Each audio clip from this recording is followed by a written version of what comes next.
The story begins at the main character's school. His name is Sakura Makoto. He was told by the school authorities that he was expelled. Surprisingly, he wasn't sad. Instead, he smiled at the situation.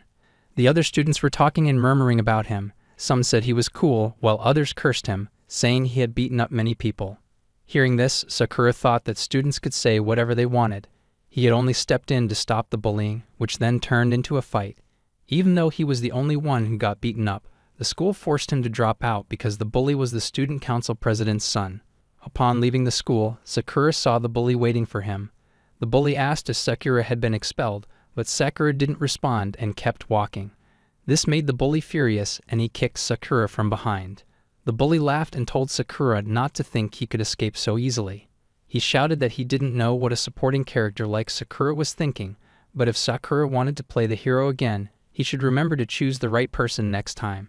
When Sakura got home, his parents shouted at him for getting expelled. They asked why he caused trouble when he knew how they would react. His father also yelled at his mother, asking why she hadn't called the school to discuss it with others. Sakura got furious and started to leave the house. His father shouted after him, asking him to wait because the conversation wasn't over. But Sakura shouted back that for him, it was over since it was all his fault anyway, right? Sakura found himself standing on a bridge, thinking about how difficult it was for adults to talk about certain things, especially social relationships. To him, these things seemed restrictive and ridiculous. Sakura's main wish was to live more freely and happily. Suddenly, he noticed a newly constructed building in front of him. Curious, he wondered what it was, and as he looked around, he saw several more buildings of the same type. At that moment, the ground started shaking slightly. Sakura was startled and scared by what felt like an earthquake. When the shaking stopped, Sakura looked around and was surprised to see that a similar building had appeared behind him out of nowhere, as if by magic. Sakura noticed stairs leading downward and wondered if there was a way to explore further inside. When he searched online, he discovered that people from all over the world had been posting about it. Digging deeper, he was happy to learn that the newly constructed building was known as a dungeon. Filled with joy and seeking freedom, Sakura ventured into the dungeon. Meanwhile, on television, reporters shared that around 6 p.m. in Japan, there were numerous earthquakes exceeding magnitude 5 worldwide. The epicenter was unknown, and mysterious constructions resembling dungeons had appeared, leaving people puzzled. There was information that some people had been attacked by strange creatures upon entering that structure, and tragically, some had been killed. In response, the government issued a notification stating they would conduct an investigation and issue an emergency evacuation order the next day. Reporters also urged people living around the dungeon areas to stay away from them for safety. The scene shifted back to Sakura, who had entered the dungeon. He was amazed by the structure inside. Suddenly, out of nowhere, he heard a voice announcing that the level system had been activated. Wondering where the voice came from and what the level system was, Sakura listened as the system explained that if he shouted "status open," it would display his current status, belongings, and magical items. Excited by the idea that it was like a game, Sakura shouted "status open." When he saw his own status, he was surprised to find it very low. Even as the system began explaining it further, Sakura asked it not to continue, as he already knew about it.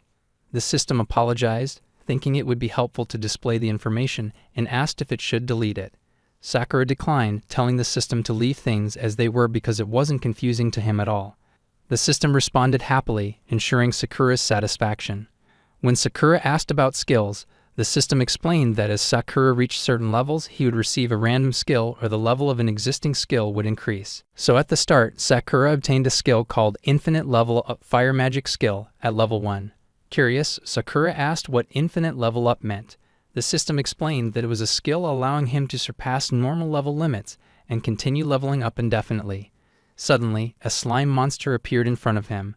The system encouraged Sakura to try his skill for the first time, instructing him to point his hand at the monster and shout the skill's name. Sakura complied, shouting Fire Magic Level 1. To his surprise, a flame indeed shot out of Sakura's hand and burned the slime. The system announced that his level had increased by 1 and that the tutorial was now complete. Excited by this, Sakura first thought to ask the system its name. Upon Sakura's suggestion, the system agreed that Sakura could call it anything he liked. Sakura then proposed naming it Dropping Out Chan, which the system agreed to. Suddenly, Sakura's system wished him good luck. Sakura was confused by this, but his confusion turned to tension moments later when a level 20 Minotaur appeared behind him. The Minotaur attacked Sakura, but he managed to dodge it. When Sakura tried to counterattack with his skill, he was shocked to find that no flames came out.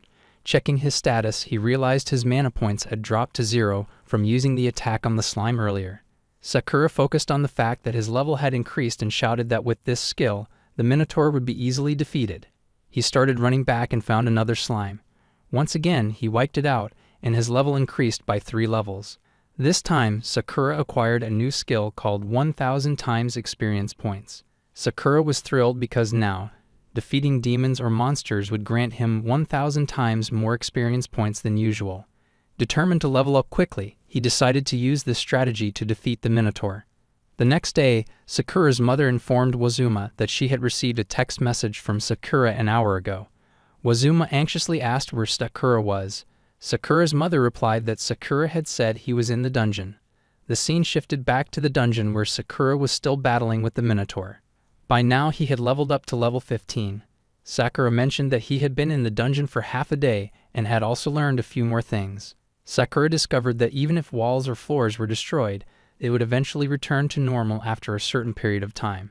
Similarly, monsters would respawn after a while, and it seemed like monsters couldn't leave the dungeon's confines. When Sakura found himself unable to land a successful punch, he decided to head towards the stairs to sit down. There he debated whether to call his mother and talk or perhaps leave the dungeon for a while. Sakura also noticed that the monster wouldn't chase him once he approached the stairs. Taking advantage of this, Sakura exited the dungeon once more and rested to regain his strength. However, he couldn't understand why he felt cornered in this situation. At that moment, Sakura encountered a bat-like monster. With 0 MP left from his battle with the Minotaur, he couldn't level up or effectively attack. Adding to his troubles, Sakura felt exhausted and hungry. In his desperate situation, Sakura wondered if the monster she had defeated upon entering the dungeon might have revived. He decided to go back and defeat them once more, hoping to find a way forward. Due to the 1000 times experience point skill, Sakura gained 3 levels each time he defeated monsters, eventually reaching level 25. He finally managed to punch the Minotaur, defeating it. This victory boosted him by 18 levels, reaching level 43. Sakura was amazed, finding the experience far more interesting than he had ever imagined. The scene shifted to 2 weeks later, where television broadcasts showed crowds gathering near the hall, demanding the dungeon to be opened. The whole world was focused on a United Nations meeting discussing whether to open the dungeon or not. The President of Japan urged all other nations to open the dungeon, highlighting that items obtained from the dungeon and the level system defied explanation by current science, suggesting their potential significance for global understanding and development. He also asked if there was another way to utilize the dungeon's discoveries besides pursuing a technological revolution. Someone else shouted that it shouldn't be a reason to open the doors for people to enter. The Japan president reiterated his question, asking if they had thoroughly investigated the dungeon, where not only guns and bullets, but even modern scientific equipment utilizing telecommunications waves had been found. He urged them to discard old ways of thinking because what they needed now weren't just armies, but individuals with high levels of skill. He proposed disregarding regional boundaries and allowing any citizen to freely explore the dungeon. The president suggested that the state could purchase items obtained from the dungeon, which would be the most effective approach. He emphasized the need to acknowledge the dangers of exploring dungeons and ensure adequate treatment for any risks involved. However, he also believed that individuals should take responsibility for their own decisions to explore the dungeon. Furthermore, regardless of whether they pursue dreams, money, fame, or freedom, and despite the dangers involved, those who explore and seek these things need a name that neither idolizes nor degrades them. Let's call them players. The scene shifted to 8 months later in Omori Province, where a group of players was preparing to raid the rank 40 Q rank white dungeon on the 5th floor underground. Actually, the players were facing an anonymous monster. A girl named Aya asked a boy named Hiro if he was okay. Hiro responded with a yes and asked about the new monster, noting it was very different from the minotaurs they had encountered before. Aya asked Hiro if they should leave the dungeon since their levels weren't high enough to defeat the monster. Hiro shouted for both girls to run, insisting he would stay behind because if they ran together, they would all die. Aya was stunned and asked Hiro tensely what he was saying. Hiro told her not to think about it and let him fight the monster so they could escape. Despite Aya's attempts to stop him, Hiro didn't listen. When he approached the monster, it easily threw Hiro back with a punch. The Minotaur was about to attack Hiro, and the girls were shouting, urging him to run. Stunned and unsure of what to do, Hiro remembered his past actions, where he had mistreated his two sisters, and he began apologizing for everything he had done. To everyone's surprise, Sakura arrived just as the Minotaur was about to strike Hiro again. He swiftly intervened, saving Hiro by easily knocking down the Minotaur with a single punch. Afterwards, Sakura smiled and asked if everyone was okay. Both the girls and Hiro continuously thanked Sakura for saving them. Hiro praised Sakura, noting how powerful he must be to defeat the Minotaur with just one punch. Sakura laughed and clarified that it wasn't exactly what Hiro thought. When Hiro asked Sakura about his level, Sakura responded that if he included the monster he had just defeated, it was 10,000. Everyone was stunned and wondered at what Sakura had just revealed. After a few minutes, Aya was treating Yu with first aid and asked why Yu didn't use her recovery magic. Yu laughed and explained that she had run out of mana. Meanwhile, on the other side, Sakura showed Hiro his status. Seeing his status, Hiro was surprised to realize that Sakura was telling the truth. He also asked if it was because of the infinite level up and 1,000 times experience point skills that Sakura was able to achieve such an unbelievable level. Sakura responded with a yes and smiled, acknowledging that he had indeed done well. Seeing Sakura like this, Hiro advised him not to casually disclose his level to others and to avoid drawing unnecessary attention. Sakura looked confused and asked why. Hiro shouted back, asking if Sakura didn't understand that if his level became known, not only the Japanese government but potentially the entire world would monitor and possibly exploit him, which could lead to unforeseen consequences. So Sakura realized he could lose his freedom if his level became widely known. Tensed, he asked Hiro to pretend he hadn't heard anything. Hiro laughed and reassured Sakura that he knew Sakura was a good person, reminding him that Sakura had saved them. The girls, unaware of the conversation, continued their activities, so there was no reason for Sakura to be tense. Sakura thanked Hiro for explaining everything and promised to be more cautious from now on. Just then, Aya approached them and called Sakura's name. From her sudden arrival, both Sakura and Hiro became tense. Seeing their reaction, Aya asked in confusion what was wrong with them and why they were so surprised. Hiro asked her directly if she had heard everything they were discussing earlier. Confused by Hiro's question, Aya responded with a no. Hiro then asked what she wanted to discuss. Aya praised Sakura for his power and asked if he was aiming for that dungeon. Sakura acted strangely, as if he didn't know anything about it. Aya was surprised and asked if Sakura really didn't know. She then shared that the country's first trial, completing the H-rank Red Shadow dungeon in Okinawa, offered a substantial reward, 30 million for the player who defeated the boss on the deepest floor. Hearing this, Sakura was shocked and amazed. He explained how interesting it all was. Aya and Hiro were confused by Sakura's sudden change in demeanor. Sakura was intrigued by the idea of a dungeon that even the government had to offer a reward for. He thanked Aya and the others for sharing the information about the reward, mentioning that he planned to visit the dungeon. Sakura noted that if he left soon, he could reach there by the next day, Monday. Upon hearing Yu's confusion, who thought the next day was Saturday and mentioned Sakura had been in the dungeon since last week, Sakura tensed up. He realized that if it became known that he had been in the dungeon continuously since leaving home, it could cause serious trouble for him. Sakura then quickly left, running at full speed. After Sakura was gone, Hiro apologized to both Aya and Yu, acknowledging that he had caused them to panic. Hiro also expressed that he was getting older and wouldn't be able to protect them forever, questioning if he could continue being a player under those circumstances. Aya, emotional but composed, asked if Hiro was planning to give up halfway. As the one who had initially motivated them, Hiro emphasized that any setbacks were minor and shouldn't concern them. He suggested they focus on becoming the strongest brothers and forming the strongest team together from then on. Hearing this, Hiro became emotional and started crying. Aya asked him not to cry, teasing that he was too old for it. Hiro then regained his energy and shouted enthusiastically that they would do their best and become the strongest team ever. The scene shifted to Sakura, who was heading towards a new dungeon and feeling the cold in Okinawa. Sakura noted that 8 months since the dungeons appeared, many modes and facilities had been created for players, including the Dungeon Center. In the Dungeon Center, Sakura could buy and sell items. He started selling everything he had gathered while raiding. The receptionist named Maya looked very confused and surprised at Sakura's actions. Seeing Maya's reaction, Sakura asked if something was wrong.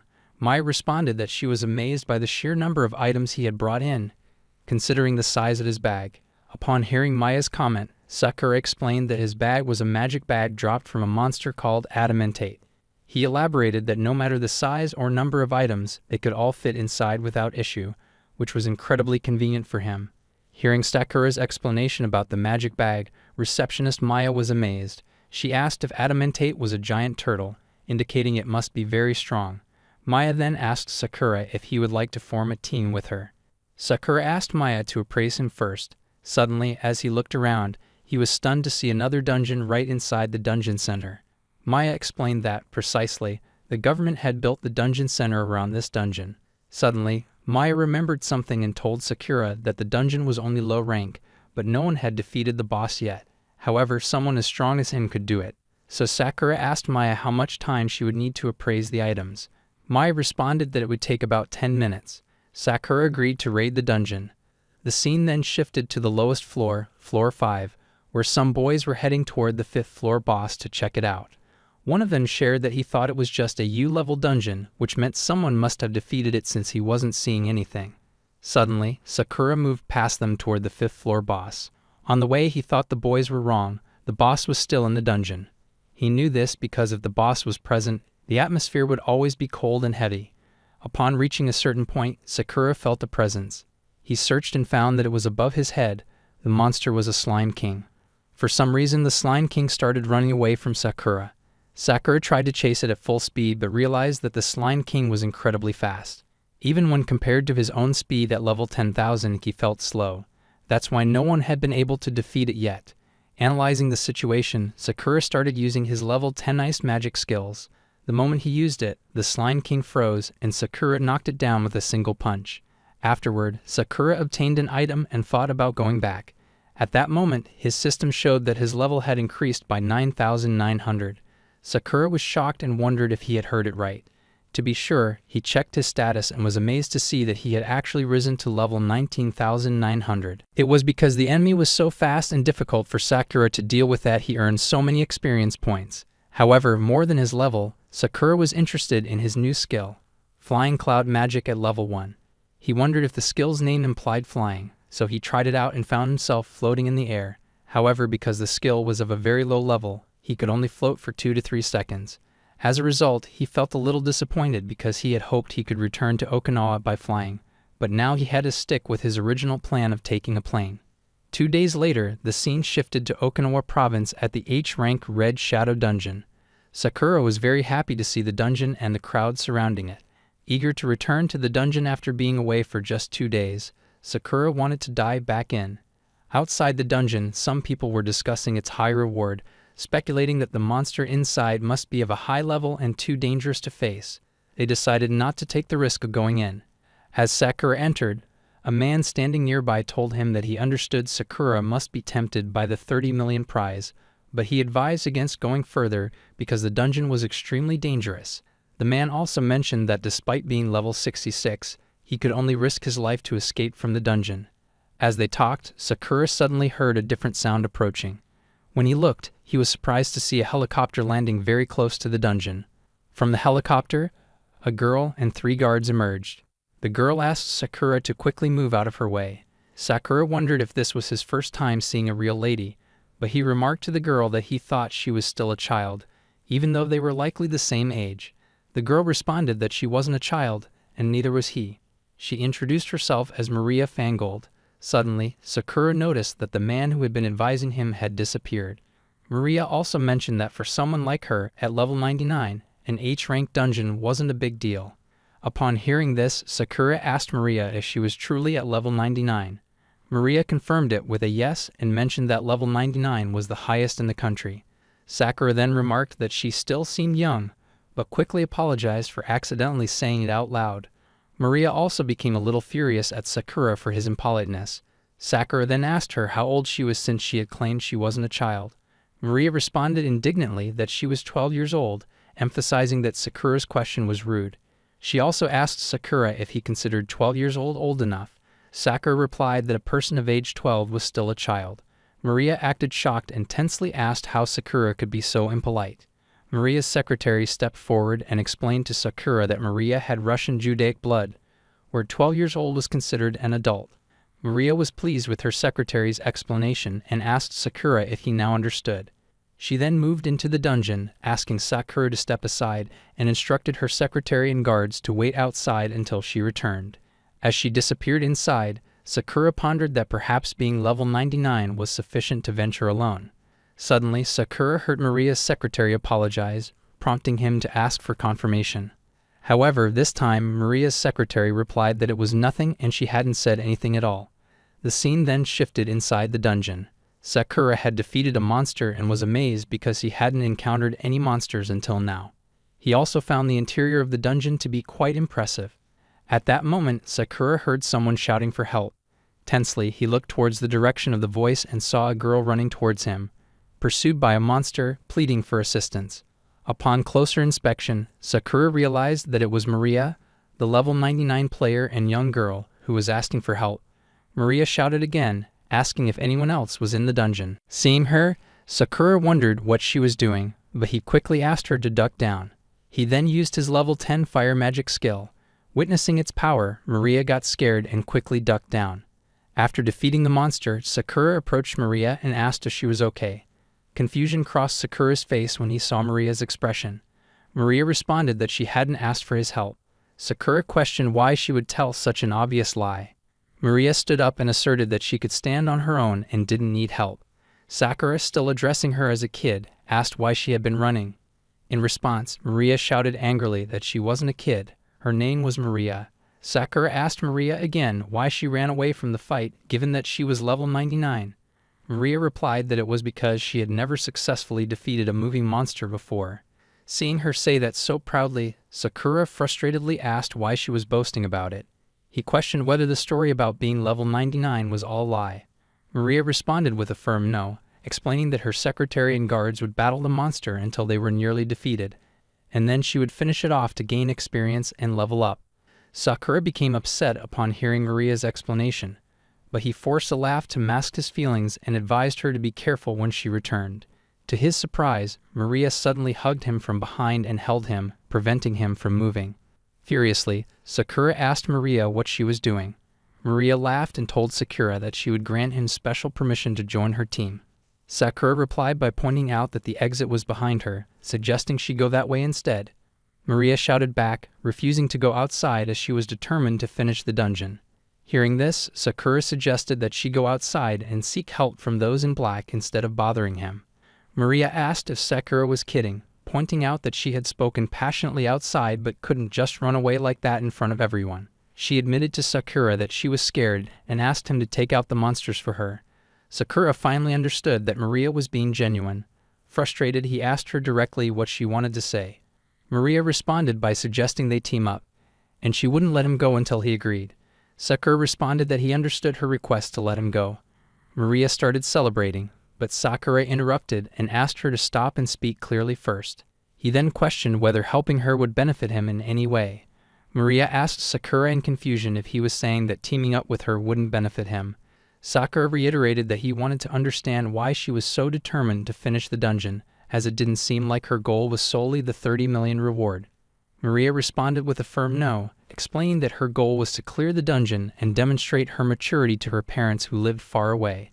She clarified that her desire was not for experience points or the 30 million yen reward, but simply to be honored as the person who completed the Red Shadow Dungeon. Hearing this, Sakura was shocked and thought that for people like him, seeking honor and attention was really annoying. Instead, he decided that Maria should have all the honor for completing the dungeon. Sakura responded to Maria that he agreed to team up under the condition that she would say she completed the dungeon alone. Maria happily agreed to his condition. Soon she realized she was becoming too friendly, so she stepped back and told Sakura that he should feel honored to be on the same team with her. Sakura became tense and reminded her that he had already said the deal was only for the Red Shadow Dungeon. Maria responded that Sakura didn't need to say that because she already knew. They proceeded to the second floor, where there was a level 60 devil boar. Maria appeared confident this time. Sakura remarked that if Maria couldn't defeat the monster on her own, it would be a problem. Maria shouted back, feeling disrespected by his comment. Sakura quickly silenced her and asked if she had brought any weapons with her. Maria smiled and embarrassingly showed her bare hands. Sakura felt tense but handed her a dagger, encouraging her to use it. He reassured her that while she might find it scary at first, being level 99 should make it manageable. Maria took the dagger and gathered her courage. She jumped towards the monster and thrust the knife into its head. The monster was defeated, and she began celebrating, excited that she had defeated a moving monster for the first time in her life. While heading towards the third floor, Sakura wondered that being level 99 wasn't just for show, so as long as it held true, everything should be fine. Maria was excited and urged Sakura to move quickly as she intended to clear the dungeon by herself. However, in her haste, she tripped and fell down the stairs. Sakura observed the fall and hoped that she was okay. On the third floor, Sakura expressed curiosity about the skills Maria had learned, as he had never seen her use any. Maria acted strangely and asked if he really wanted to know about them. Sakura asked Maria to stop acting that way because it was becoming annoying. Maria then responded by saying that if he wanted to know, she had learned 4 super strong skills. For the first skill, Maria demonstrated vacuum magic at level 5. She created vacuum knives that shot towards the ground. Sakura was stunned to see it, and found it amazing that she could throw vacuum knives. Maria shared that she had poor control over vacuum magic and found it difficult to use. She then demonstrated her second skill, recovery magic at level 10, explaining that she could instantly heal any injuries, no matter how severe. As Sakura was still pondering over it, Maria revealed her third skill, revival magic at level 1. Sakura was shocked and asked if this meant she could revive the dead. Maria responded that it seemed possible, and she wondered if she was the only person in the world who could use revival magic. Sakura pondered that it sounded like a skill from a game bug. Lastly, she shared that her fourth skill was a super rare skill that granted 10 times experience points. Upon hearing this, Sakura was surprised and asked if it was truly that rare. Maria got confused by Sakura's reaction and asked why he seemed indifferent when it was a skill that granted 10 times more experience points. She explained that when she defeated a monster, she would receive 10 times more experience points than others. She asked Sakura if he had ever heard of such a superior skill. At that moment, Sakura realized why she had reached level 99. He started to consider that maybe there were also people who possessed skills for infinite level ups, something he had never thought about before. Maria was furiously staring at Sakura. Tensely, he asked what was wrong. She replied that it was nothing and then asked what skills he had. Sakura wondered why she was so angry and thought that bringing up skills like 1,000 times experience points and infinite level ups was unnecessary. Besides, Sakura didn't like rumors spreading, so he needed to be careful. He then showed Maria his skills: fire magic, ice magic, and lightning strike magic, all at level 10, along with flying cloud magic at level 1. Maria was stunned and amazed by each magic Sakura demonstrated. She praised him for having so many level 10 skills, and even a flying skill, saying he was truly amazing and strong. Sakura thanked her for the praise. She then asked if she was the strongest one right after him. Sakura felt tense at her optimism. Maria then inquired if with so many magic skills, Sakura must be at level 99, right? Sakura hesitated before answering, but Maria took it as a yes. She became happy that they were a team of 2 level 99 individuals, making them the strongest team, with her as the team leader. Sakura smiled and agreed with her assessment. Sakura wondered how strange the situation was. Despite the mutual benefits, teaming up with another person was shocking for him. However, he considered that trying it out sometimes might not be so bad after all. On the other hand, Maria was shocked to see Sakura smiling so freely. She commented that she was surprised Sakura could have such a joyful expression. Sakura felt embarrassed and asked her to stop teasing him as she talked too much. So they reached the 6th floor where Sakura had to fight zombies because Maria got scared. After Sakura defeated all the zombies, Maria shouted, "This age-level dungeon isn't cool at all." Sakura sarcastically responded that she didn't have anything cool either. Suddenly, they saw a man being attacked by a monster. Maria immediately ran towards the monster to save the man. But Sakura was worried because now Maria was in danger instead of the man. She started asking for help, and Sakura helped them. The man then thanked them for saving him and restoring his magic. As the man began to leave, Maria asked, shouldn't he go the other way as they just came from that direction? The man responded that he was going back. Sakura, tense, asked why and wondered if someone had already completed the dungeon. The man replied no, saying it was impossible. He told Sakura that while they both might be very strong, just being strong wasn't enough to complete the dungeon. Both Sakura and Maria moved forward. Upon reaching the 7th floor, they saw many people standing in front of a poison lake. Maria asked Sakura if it was really poison. A girl nearby warned them to be careful, explaining that if they touched the lake, Their bodies would slowly become numb, and eventually they wouldn't be able to move. Maria was surprised by how much the girl knew. The girl also shared that about an hour ago, an idiot jumped in without thinking. If it hadn't been for the sister with glasses, that boy would have been dead by now. She then asked if they could use detoxification magic. Both responded with a no. The girl explained that, in that case, it was impossible to get across. Everyone, including her, was waiting for someone who could use detoxification magic, and they planned to offer money for that person's help. Maria then asked Sakura what they should do since they couldn't use detoxification magic to get to the other side. Sakura responded that it wasn't a problem because there were other ways to get across the lake besides using detoxification magic. Suddenly, to her surprise, Sakura picked her up in his arms. Embarrassed, she started shouting and asked him to stop because it was embarrassing. Sakura asked her to hold on tight and started running towards the lake.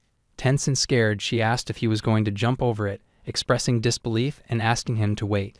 However, Sakura used his flying cloud magic and began floating in the air. Everyone was surprised by this, and Maria felt a bit relieved. Sakura also asked her to take a look. Angrily, Maria told him to shut up and said he should have explained before acting. Sakura laughed and apologized. Maria then asked him not to take the opportunity to touch her and quickly let her go. Sakura responded that if he let her go at a time like that, she would fall into the lake and possibly die. After reaching the other side, Maria was very embarrassed, thinking it was unbelievable that someone who wasn't her boyfriend had hugged her so tightly in front of so many people.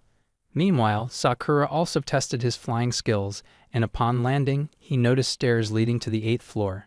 At that moment, Maria was staring at him with an embarrassed face. Sakura asked what was wrong, emphasizing they should try to go as far as possible.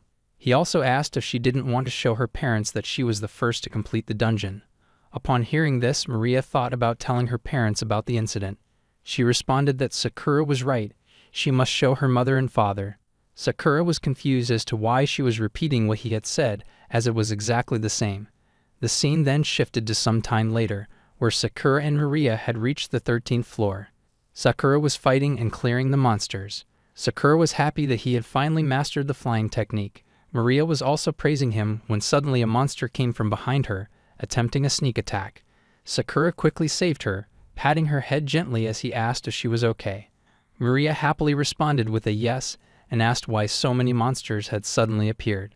Sakura replied that it was because of the button she had pressed earlier, which obviously looked very strange, and no matter how she looked at it, it still seemed very strange to Maria. With a confused expression, she asked Sakura if buttons weren't meant to be pressed. Sakura fell silent upon hearing her question, unsure how to respond to her innocent logic. He asked her if she was tired and suggested they take a rest. She replied, teasingly, that he was really lazy because she still had plenty of energy left. Sakura then asked her to wait a few seconds and pulled a tent out of his small bag. Maria was shocked by Sakura's actions and his preparedness. He reassured her that he had plenty of food and clothes, so she could ask for anything she needed. Sakura then insisted that he would stand guard, allowing her to sleep first. He then took out a seat and towels as well. Maria was becoming even more shocked. Confused, Sakura asked her what was wrong. She asked him about the bag, commenting that it looked so magical. Sakura suddenly realized that he hadn't told her about the bag before. Upon learning about the bag, Maria expressed her desire to have one like it. Sakura replied that next time he saw a similar bag, he would give it to her. She became happy upon hearing this and asked with a smile if he was promising her. Sakura responded with a yes, promising her. Maria happily went inside the tent to sleep. Sakura thought to himself that it felt like he was babysitting. After a few minutes, while Sakura was sitting in the chair, Maria suddenly thanked him from inside the tent. Noting how he had been fully prepared from A to Z, Sakura was surprised and asked her in disbelief if she even knew how to say thank you. Maria furiously shouted that it was very impolite of him, but she also praised his level 10 fire magic as awesome.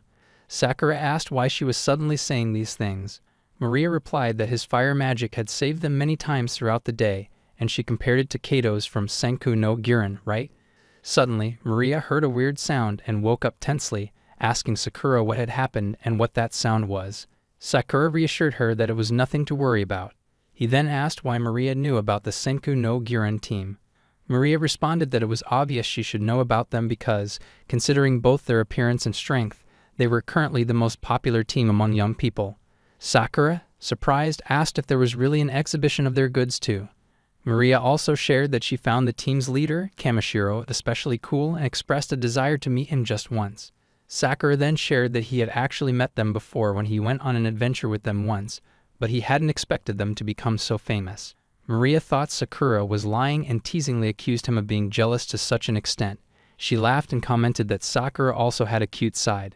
He told her it was very noisy and suggested she go and sleep now. After that, he remembered the time when he met them, and one of them had asked him if he wanted to team up with them on an adventure.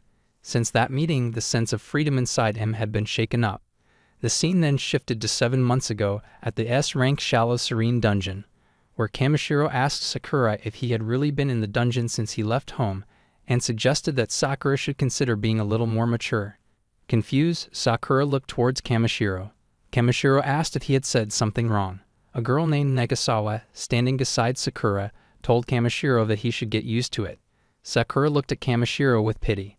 Suddenly, from behind, a boy named Kato jumped on Sakura and remarked that getting expelled from school, running away from home, and going into a dungeon meant Sakura must be very interesting. Seeing them, Kamishiro commented that he thought both of the idiots really got along well. Meanwhile, Sakura was wondering what was wrong with everyone.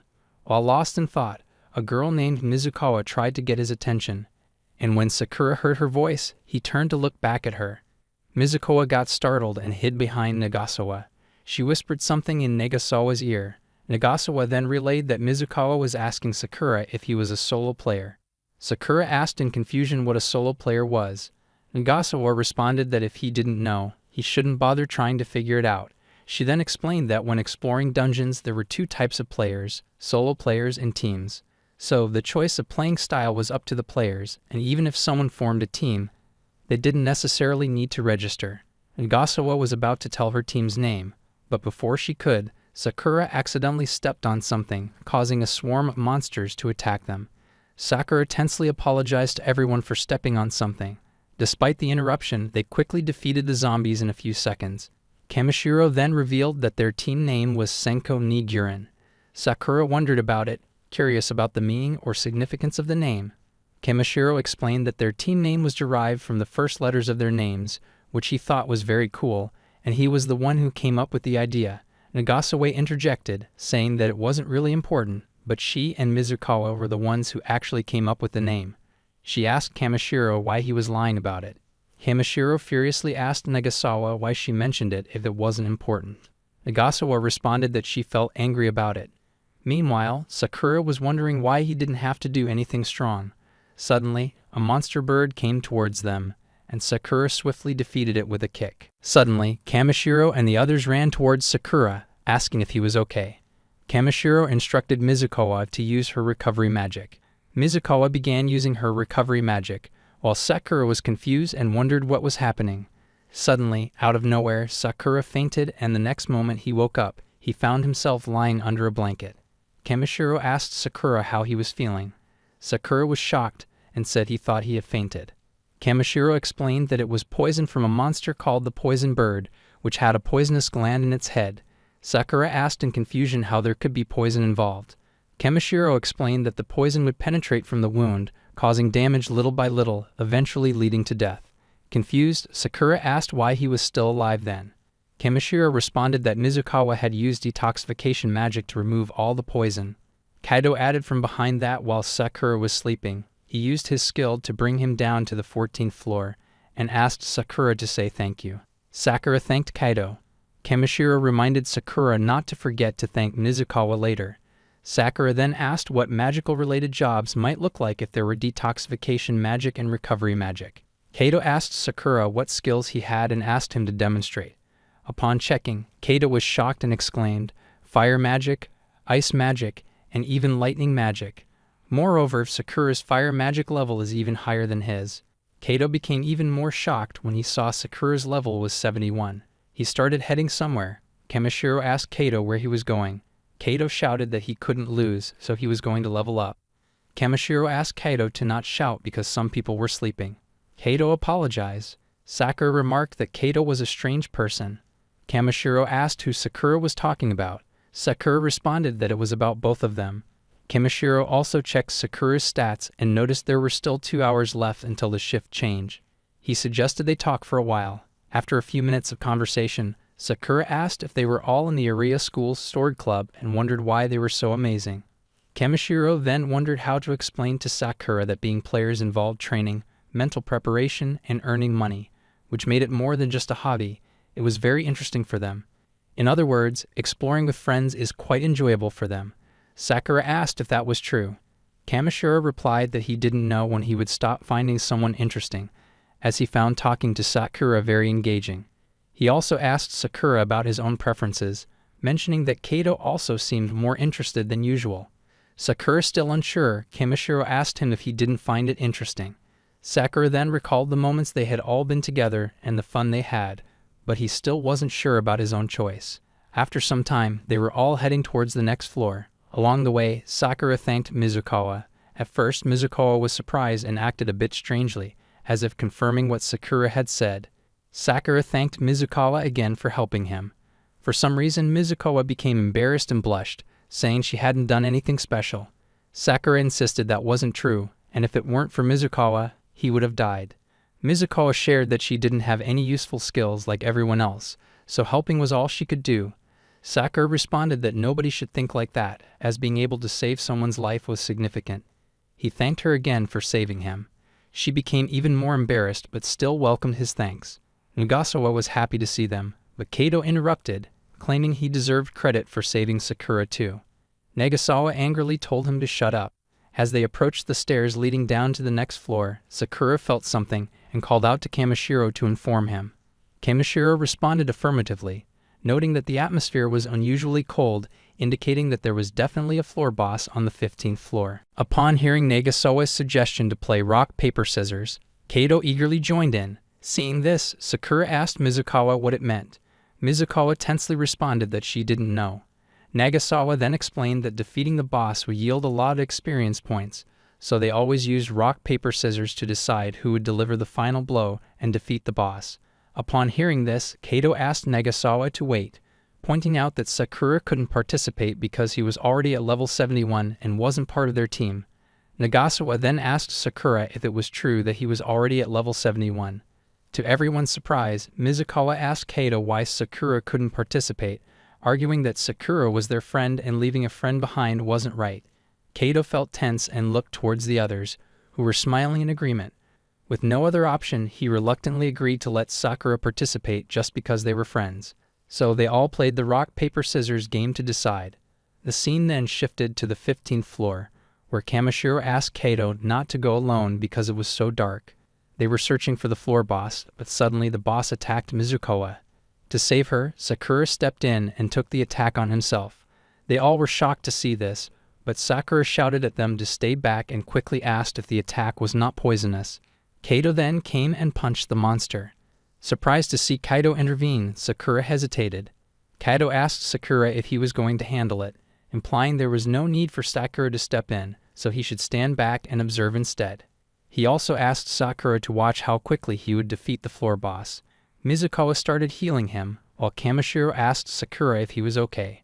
Sakura responded that there might be something more dangerous happening, noting that after being hit by the floor boss, his HP dropped to half, possibly due to some special effect. Sakura also mentioned that Kato was only at level 24. Suddenly, Nagasawa saw something and shouted Kato's name. When Kamishiro looked over, he saw that Kato was losing the battle and had been bitten by the floor boss named Two-Tail. After 2 bites, Kato's HP deteriorated by 75%. Meanwhile, Kamishiro and Nagasawa rushed to save Kaito and began fighting the floor boss. On the other side, Sakura asked Mizukawa to go and help Kaito now that he was fine. While Nagasawa and Kamishiro were fighting the floor boss, Mizukawa was healing Kaito. Kaito was furious with himself for being careless and told Mizukawa to run because he saw that the floor boss would keep attacking him. Just as the floor boss ran towards Mizukawa and Kaito to attack, no one could do anything. But to their relief, Sakura used his lightning skill magic to defeat the floor boss. Sakura leveled up by 20 levels. Everyone was shocked by what happened, but they were even more surprised when Kaito stood up and started walking towards Sakura. Sakura tried to ask if he was okay, but to his surprise, Kaito punched him. Everyone else was shocked too, and Nagasawa asked Kaito why he was doing that. Kaito angrily told her to shut up and then demanded from Sakura why he had stolen his prey. Hearing this, Sakura was surprised and asked how Kato could say that in a situation like this. Kato then left him and started moving forward. Nagasawa also asked what was wrong with Kato, as he was acting like this even after being saved by Sakura. Kamishiro also apologized to Sakura, saying he didn't expect Kato to act that way. Sakura replied that he had already expected it to turn out like this. He then stood up, thanked them, and said he would go back first. They tried to stop Sakura, but he decided that from now on, he wouldn't accompany anyone anymore. At that moment, Sakura kept hearing someone calling him. The scene shifted back to the present time where Sakura woke up, revealing it was a dream about his past. Maria asked Sakura how he could fall asleep while guarding. At that moment, Sakura noticed that Maria had changed her clothes and told her that they really suited her. Maria made an angry face, finding his comment annoying. Sakura then asked where the clothes came from since he didn't remember buying them. Maria responded that she just modified the clothes he had given her. Sakura then turned around and saw that the tent was packed back into its original form.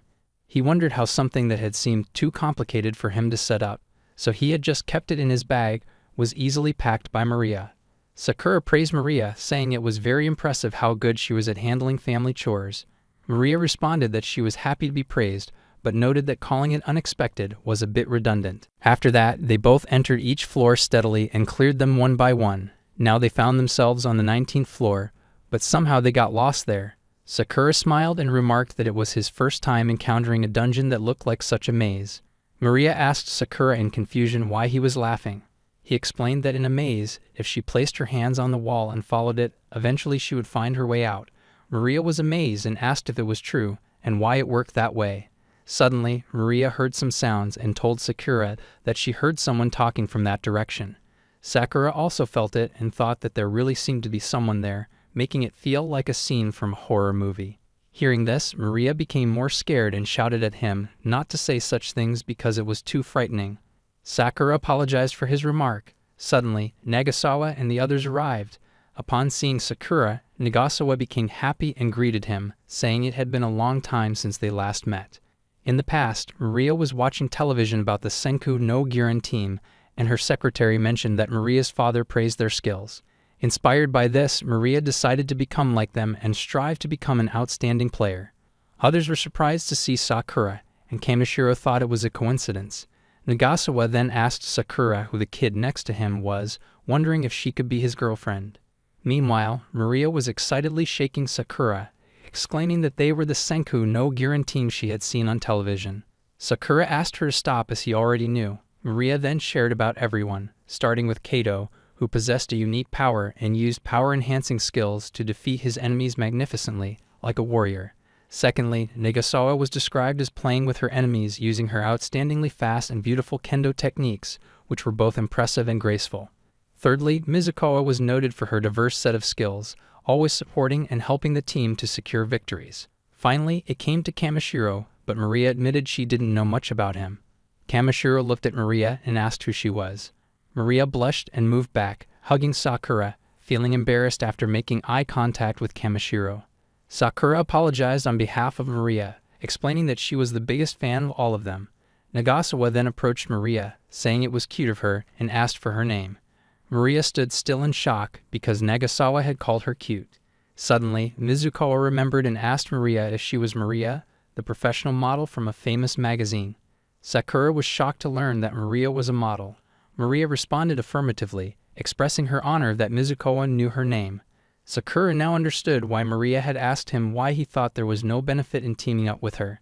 Kamishiro asked what a model like Maria had to do with Sakura. Sakura responded that he and Maria had met at the dungeon entrance and had temporarily teamed up to help her. Upon hearing this, Nagasawa asked Sakura to team up again. Both Kato and Sakura were shocked to hear her suggestion. Maria was very happy and asked Nagasawa to confirm if she really meant it. Sakura decided to form the team for Maria's sake, as he had promised her. Still remembering Kato's last punch, Sakura hoped that everyone could support them. Kaito responded indifferently, telling them to do as they please. Nagasawa was happy and asked Maria to join them. As they moved forward, Sakura observed the others and thought about how everyone in the team was famous, Maria as a model and the others as skilled players. On the contrary, he felt happy that he wouldn't attract too much attention. As they continued, Nagasawa got an idea and whispered something to Kamishiro, Afterwards, Kamishiro approached Maria and offered her a handshake. Maria accepted happily, holding his hand and smiling. Nagasawa was happy to see them getting along, but then a monster appeared, and Sakura defeated it with one punch. Kaito remained visibly angry throughout dinner. During the meal, Mizukawa's hand accidentally touched Sakura's. Mizukawa got embarrassed, which made Sakura tense as well. Everyone started laughing at the situation, and they all enjoyed a good time together. The scene then shifted to some time later on the 20th floor of the Red Shadow Dungeon. Seeing the floor boss, Kaito warned everyone not to touch it under any circumstances. Sakura responded that if Kaito's life was in danger, he would lend a helping hand. But Kaito shouted and firmly told Sakura not to even dream about intervening. Kamishiro asked Nagasawa to prepare to support Kaito if needed, and Mizukawa to be ready with her recovery magic. He also instructed Maria to step back. With that, they began the fight against the floor boss. While Kaito was engaged in battle with the floor boss, Kamishiro apologized to Sakura, saying she knew he could have easily defeated the boss on his own if they hadn't teamed up right. Sakura looked at Kamishiro with confusion. Kamishiro responded that it was nothing and acknowledged that the fight was over with Kaito's victory. Sakura then expressed that while he did want to fight the boss and be able to act freely, he wasn't sure what more he could say about it. Sakura then wondered about the actual reason behind his desire to find freedom, even though he wasn't truly free himself. He mentioned to them that he found it strange but interesting. But suddenly, out of nowhere, a strange blast occurred, and the area filled with smoke everywhere. When the smoke cleared, Sakura was shocked to see everyone lying on the ground, unconscious. It was the work of the floor boss named Nine Tails. Sakura became very furious, feeling suddenly pushed in a direction he didn't choose, and this unjust loss of freedom was absolutely unforgivable to him. Chapter 8. The scene then shifted outside of the dungeon, where the dungeon reporter, Takota Koko, was live broadcasting. She informed everyone that there were many people gathering at the H-rank dungeon in Okinawa province. Furthermore, according to some sources, Takota's early reporting could be seen as a great interest to young people, as the Senku no Gyuren team was also in the dungeon.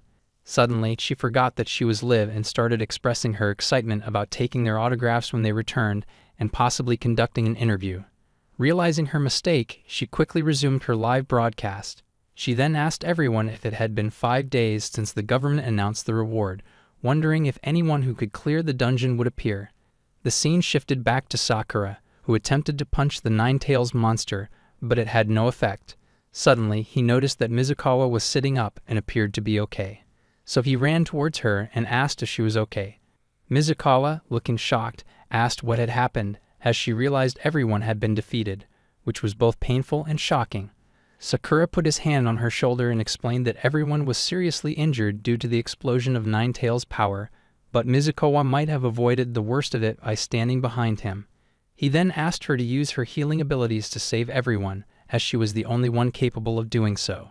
As the Nine-Tails monster came again to attack from behind, Sakura used an ice magic attack, but the Nine-Tails easily melted it with a blow. He then asked Mizukawa to take care of everyone while he prepared to fight.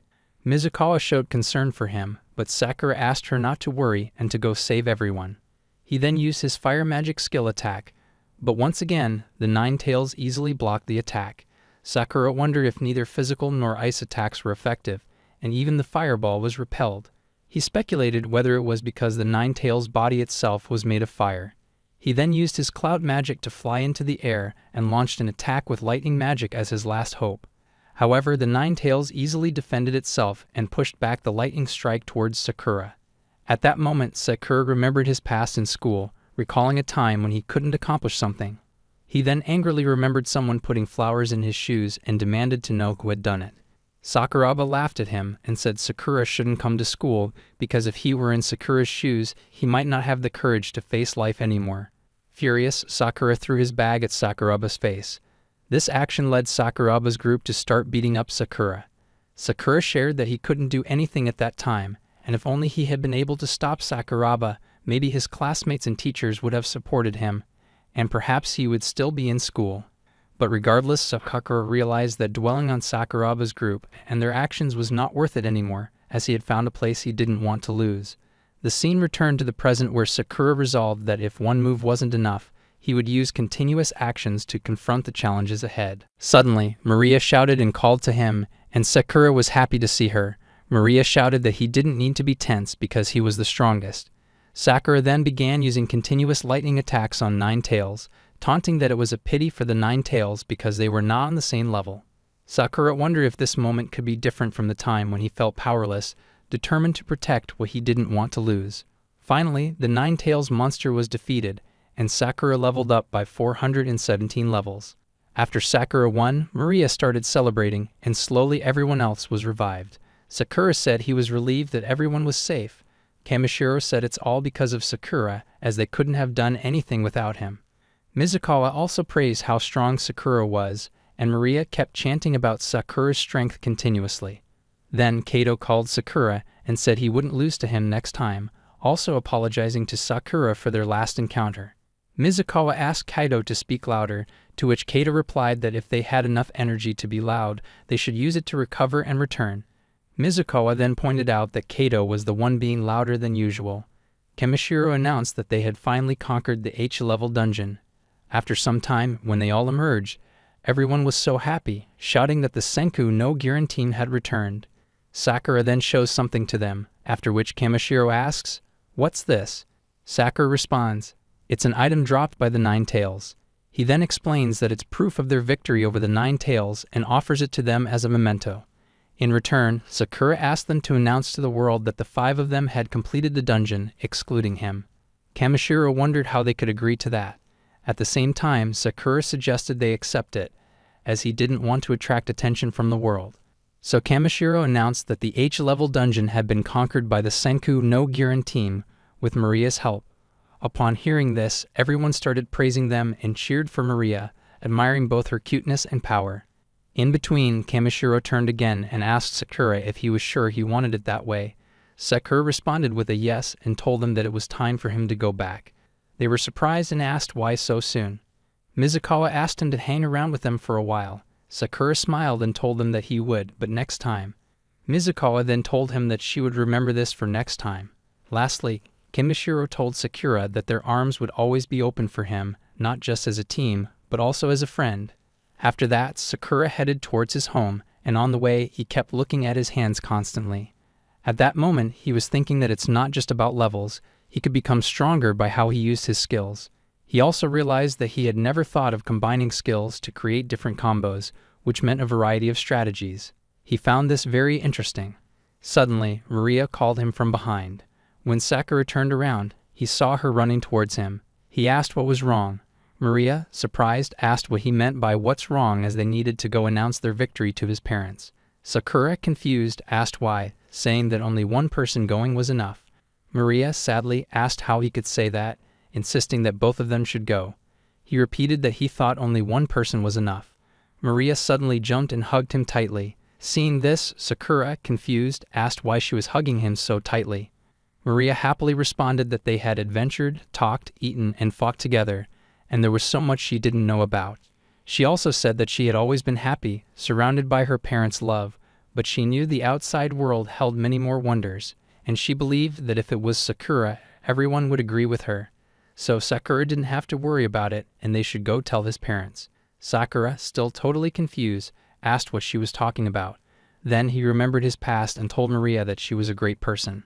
He admitted that, to be honest, 8 months ago he had argued with his parents and hadn't returned home since then. However, he was still their son, and he knew it wasn't right if he didn't apologize properly. She thought for a few seconds and responded that she would also hate Sakura if he were someone who didn't love his parents. So Maria said that when Sakura became a true gentleman worthy of her, they would meet again.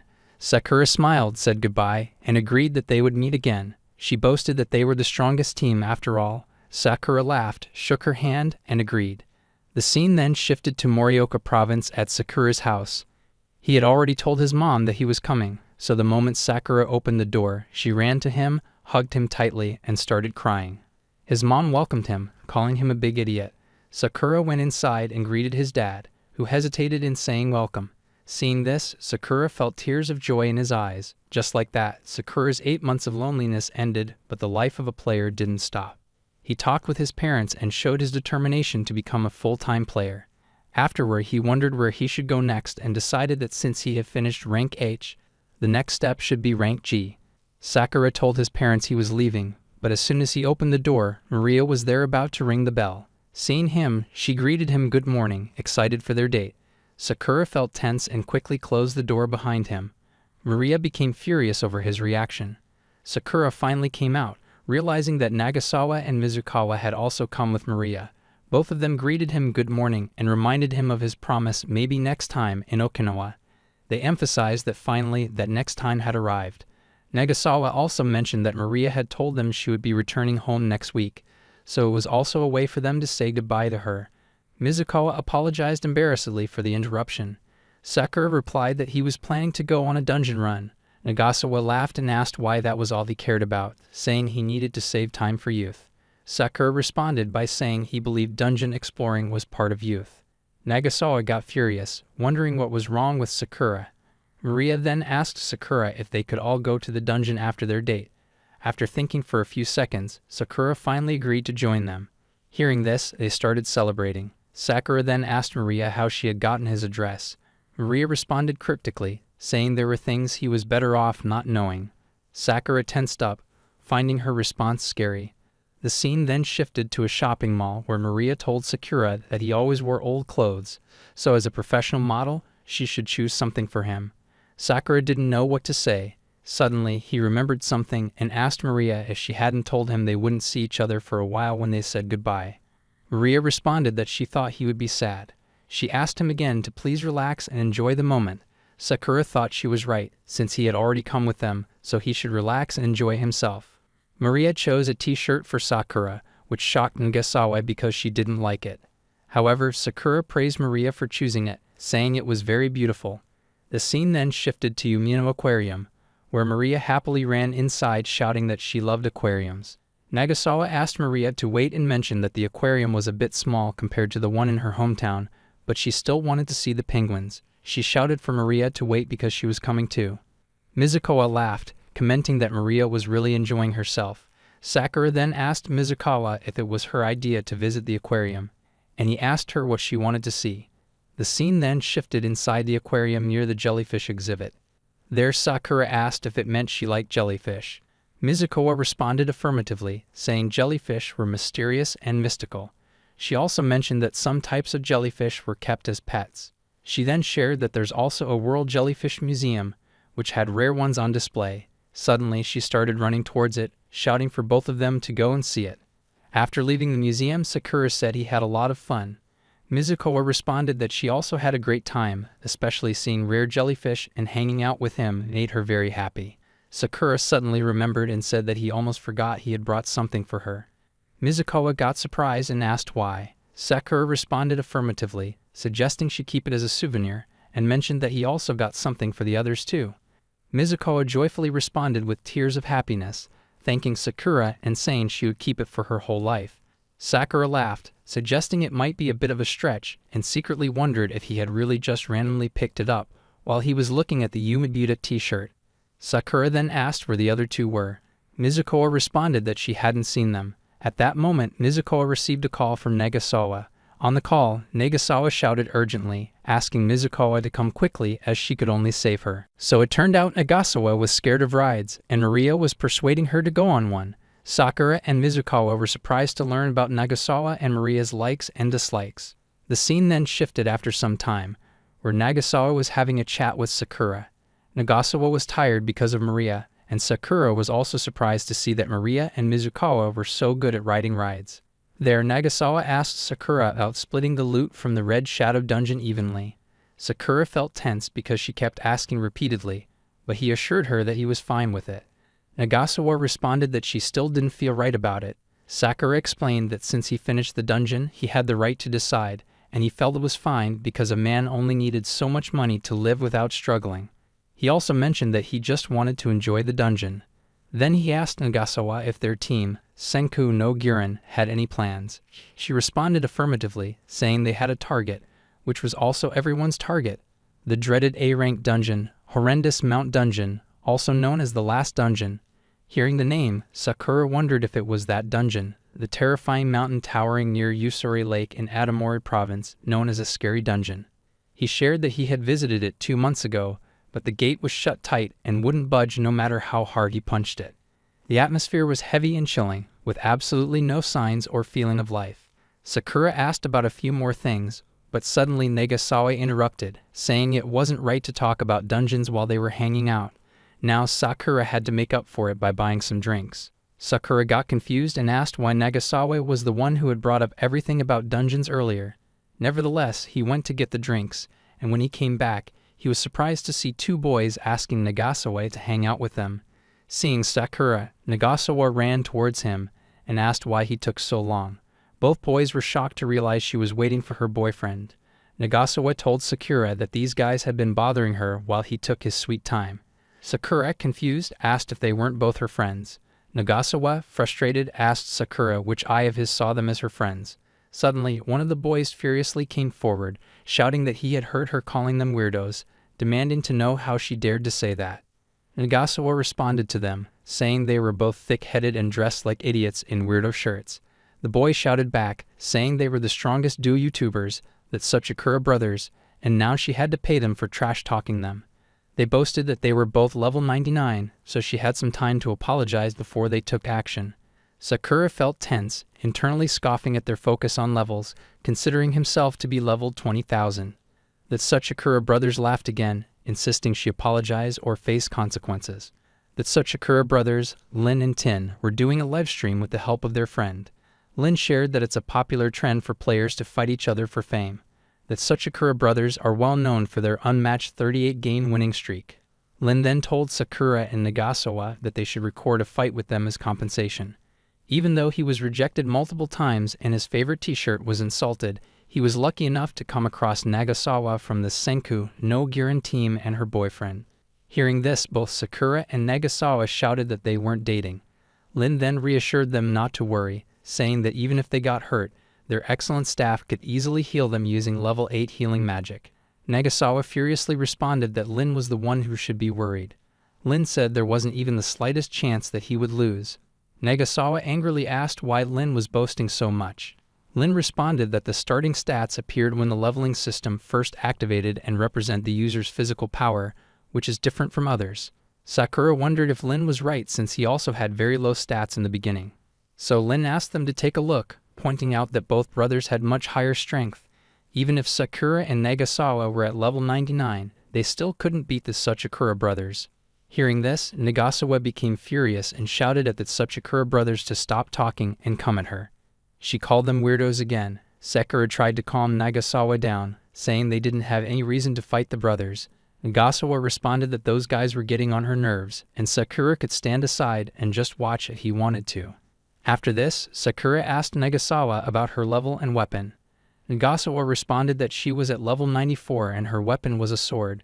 Sakura then shared that he didn't really want to fight, but he would take her place. Nagasawa asked confusingly why. Sakura asked her how she could fight someone with higher stats at level 94, especially since she couldn't even slash them. Nagasawa agreed, but warned Sakura that if he lost, she would kill him. Sakura smiled and responded with an okay, confident that there wasn't the slightest chance he would lose. Lin then asked his staff to get ready to start recording, and the fight began. Lin ran towards Sakura and kicked at him, but Sakura blocked it with his hand. Seeing this, Lin laughed and asked Sakura if it hurt, suggesting that Sakura should try blocking his attack again. Seeing no reaction from Sakura, Lin became more furious and shouted, asking if Sakura could block the next move. Sakura was getting bored because Lin talked too much. Lin continued to attack Sakura with punches, but Sakura easily dodged every attack. Seeing the speed of Lin's punches, Nagasawa was stunned, and even Tin boasted that no one had ever stood up after getting Lin's rush of punches. To everyone's surprise, Lin was tense because none of his punches were connecting with Sakura. Suddenly, Sakura landed a single punch on Lin, sending him flying through the air. Everyone was shocked by the impact. Sakura, however, was tense, worried that he might have used all his strength accidentally. Tin shouted that there's no way Lin could lose, suggesting Sakura must have used some magic trick. Tin furiously used both hands to cast air magic on Sakura. Seeing this, Sakura jumped up to dodge it. As he jumped, he wondered if, just like healing magic, someone could use both hands to support themselves to stabilize a casted spell. He decided he needed to talk about it with Maria. Suddenly, Sakura noticed that Nagasawa was standing behind him, and the air magic was about to hit her. He quickly ran towards her and lifted her onto his shoulder to save her. Tin was surprised that Sakura and Nagasawa both dodged it easily, realizing that he had lost. Out of nowhere, a dolphin doll hit Tin in the face, knocking him out. Sakura then asked Nagasawa if she was alright, realizing he had instinctively dodged to protect her without realizing she was right behind him. At that moment, Nagasawa was blushing for some reason. She quickly composed herself. She then asked Sakura if the stuffed toy he had just thrown wasn't supposed to be a gift for Maria. Realizing his mistake, Sakura tensed up. The scene then shifted after some time, where Mizukawa and Maria were surprised to see the Tsukura brothers sitting and chatting with Sakura. Mizukawa asked Nagasawa in confusion whether they were her friends. Nagasawa furiously asked Mizukawa from whose perspective she saw them as her friends. She then turned to the Tsukura brothers and asked how long they were planning to stay.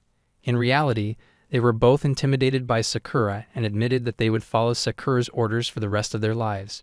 They apologized to everyone and then left. Nagasawa, feeling exhausted from everything that happened, suggested that they should go home now. Both Mizukawa and Maria agreed, but Sakura angrily asked them to wait as they still had to go to a dungeon. He asked whether they were coming or not. Maria happily agreed, saying Sakura was right and it would be very exciting. Mizukawa also responded that if everyone agreed, she didn't have any problem with it. Sakura then asked Nagasawa about her choice, but seeing her expression, Sakura thought she had no other option and was ready to go home. One day later, Sakura looked at his phone and felt tense when he saw that the fighting video of him and the Tsukura brothers had gone viral, with 800k views. Sakura was stunned to realize how famous the Tsukura brothers were, but he was also angry that they had recorded him without his permission. Just then, Sakura received a call from Kamishiro. At first, Sakura was surprised that Kamishiro called him, but then he remembered that they had exchanged numbers in Okinawa. Kamishiro greeted Sakura and mentioned that he had watched the Tsukura brothers' video. Sakura responded, expressing his frustration, saying he was very unlucky because he didn't want to attract attention or anything like that. Out of nowhere, Kamishiro directly asked Sakura what level he was currently at. Sakura was stunned and asked him to repeat himself. Kamishiro clarified that he wanted to challenge Sakura to a one-on-one fight as he believed he could defeat him. The scene then shifted to some days later in the G-rank Blue Cave dungeon at the 20th floor, where Sakura was fighting dragons and clearing them. Suddenly, higher-level dragons approached him and began attacking. Sakura became very happy as the most exciting part of the battle had begun. Slowly but surely, he defeated every dragon, and his levels were also increasing. It then showed what actually happened when Kamishiro and Sakura last spoke. Kamishiro mentioned that ever since they first met, Sakura had shown him his status board, revealing skills with 1,000 times experience points and infinite level-ups. Kamishiro shared that he found it slightly amusing at the time, but now, knowing the limits of leveling up and witnessing Sakura's fight with the Ninetales and his victory over the Tsukura brothers, he believed that Sakura was far beyond level 99. At that moment, Sakura didn't understand Kamishiro's intentions. Tensely, Sakura asked why Kamishiro wanted to fight and what the point of it was. Kamishiro laughed and told Sakura that he knew there was no point for Sakura, but he had always achieved everything he wanted and needed effortlessly. He believed that he stood above all else, even before or after the leveling system appeared, until Sakura came along. So he wanted to exert all his effort to try his best to surpass Sakura. Sakura was tense, unsure of what to say or do at that moment. Kamishiro continued to say more things and finally mentioned that he didn't mean they would fight right at that moment, as he knew Sakura also had his own life. So whenever it worked for Sakura, he was ready to fight. The scene then shifted back to the present, where Sakura was looking at his stats and saw that he had reached level 23,011. At that moment, Sakura wondered if Kamishiro was right that even if it were up to him, he wouldn't know how to defeat an opponent like that. Suddenly, something fell from above. It was a girl. She screamed in pain upon landing, startling Sakura, who turned back to check on her. Seeing her, Sakura was surprised. The girl stood up and ran towards him happily, asking if he was Sakura. Sakura, surprised, asked how she knew his name. The girl responded that she had watched the Tsukura brothers video and thought he was very cool. She also asked if he was the one who defeated the dragon monsters, right? Sakura responded with a yes. Excited upon hearing this, the girl got very close to him. She then introduced herself as Iso Miki and thanked Sakura for saving her. Sakura responded that he didn't recall saving her. Iso explained that she had been swallowed whole by the monster. and if Sakura hadn't defeated them, she would have been trapped there for the rest of her life. Hearing this, Sakura became tense, wondering what was wrong with her or what drug she might have taken to act so strangely. Suddenly, he realized that there was another person besides him who didn't have any equipment or weapons. Sakura kept staring at her, lost in thought, so she thought he was playing a staring contest. She started staring back, thinking it was a display of confidence. When she looked straight into his eyes, Sakura became tense and turned his head away. After that, Iso celebrated her moment, smiling and saying she had never lost the game. She reminded Sakura of their promise that the loser would pay for burgers. Sakura protested that he hadn't agreed to any promise and asked if she had been alone in the dungeon because he hadn't seen anyone else.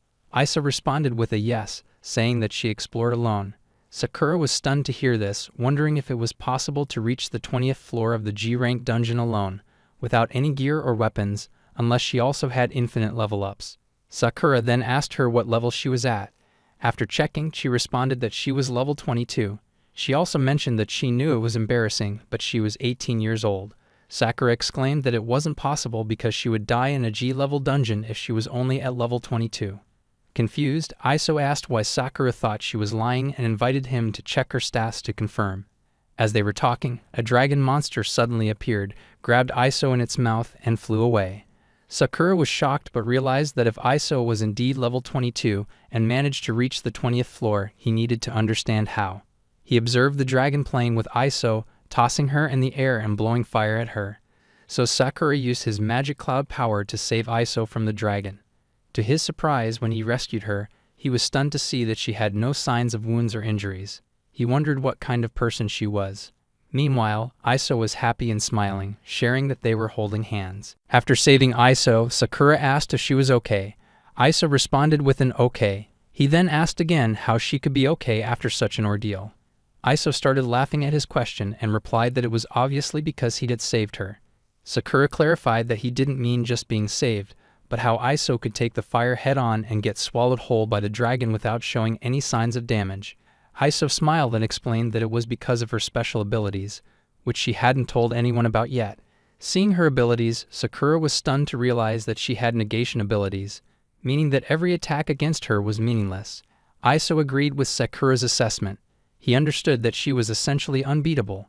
Suddenly, Iso started asking Sakura to try to kill her. Sakura initially denied it, stating he wouldn't do such a thing. However, she persisted, repeatedly asking and getting very close to him. Eventually, seeing her close and beautiful face, Sakura reluctantly agreed. He asked her to take a step back, then he tapped her forehead lightly with his finger, causing a big impact in her surroundings. Sakura was surprised to see that nothing happened to her at all. Seeing his reaction, Iso asked Sakura if he found it amazing that a barrier materialized and coated her entire body, nullifying all attacks. Sakura felt impressed by the skill. However, he advised Iso that he believed low-level players should choose dungeons that suit their equipment and abilities better. Iso responded that what Sakura said was true, but she wanted a lot of money. Sakura was surprised and asked why she needed money. Iso explained that she had been told she only needed to try and obtain rare items from high-level dungeons in exchange for money. Sakura was confused and surprised, as Iso didn't seem like the type to hoard money. After staring at her for a few more seconds, he said that it was time for him to go to the next floor. On hearing this, Iso said she would come with him and they should support each other. On the way, Sakura felt tense, wondering why, despite Iso having an unbeatable skill set, he couldn't feel at ease. He also worried about the possibility of something like before happening again. After some time, Iso found herself surrounded by monster lizards, licking her from both sides. Tensely, she asked Sakura to help her. Sakura knew this situation would somehow happen.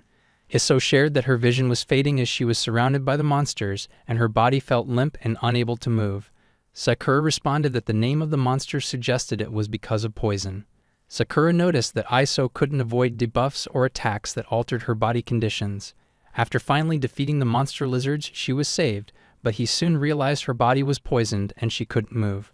So Sakura fed her some detoxifying herbs, all the while wondering if he was treating her like a pet.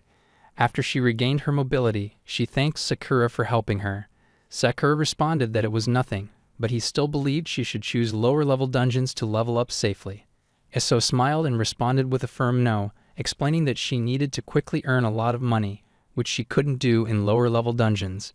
Sakura tried once more to make her aware of the danger, but this time Iso spoke up, saying that she needed to pay off her debt. Hearing this, Sakura fell silent for a few seconds.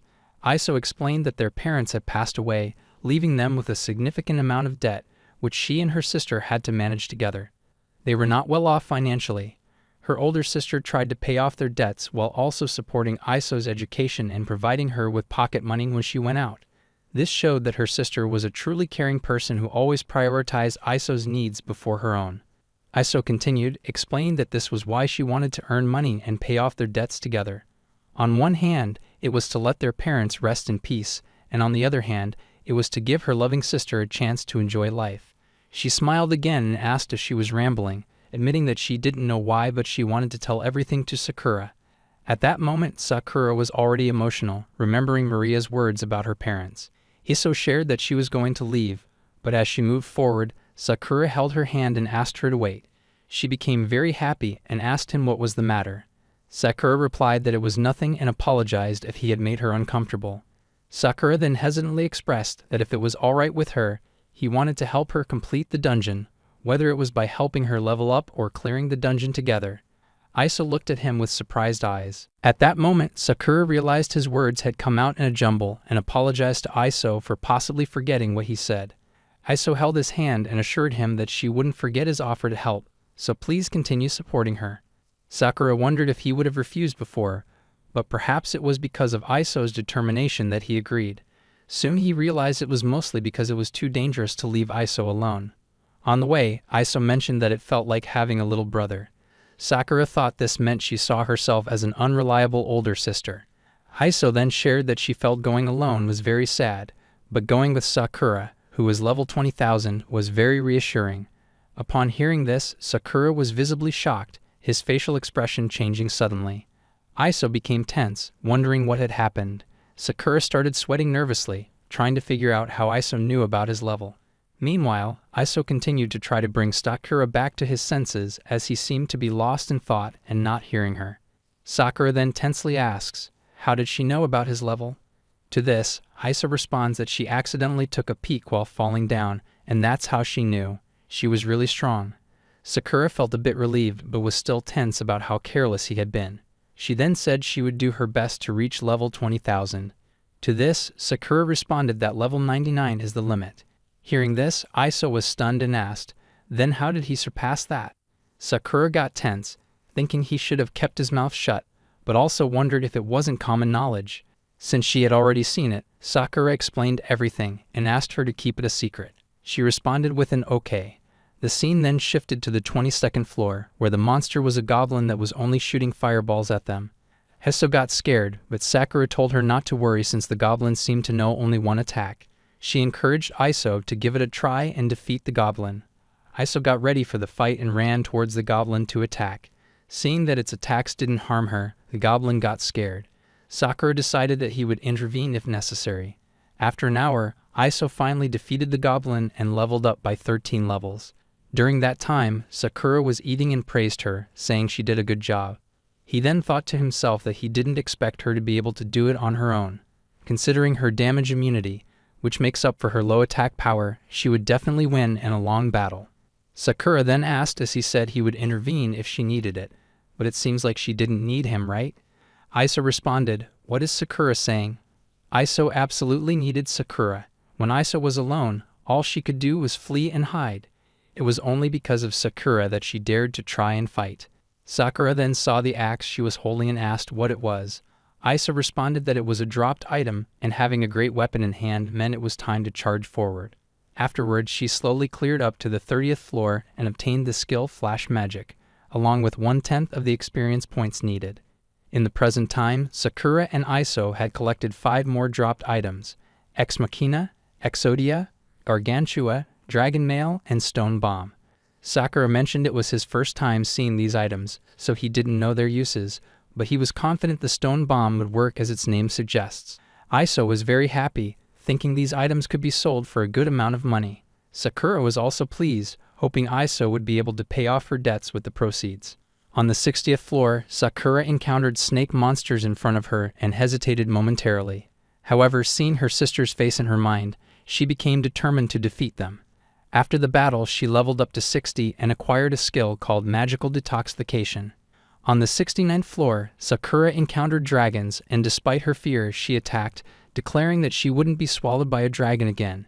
Impressed by her fighting skills and determination, Iso watched Sakura and believed she would surely become a great player.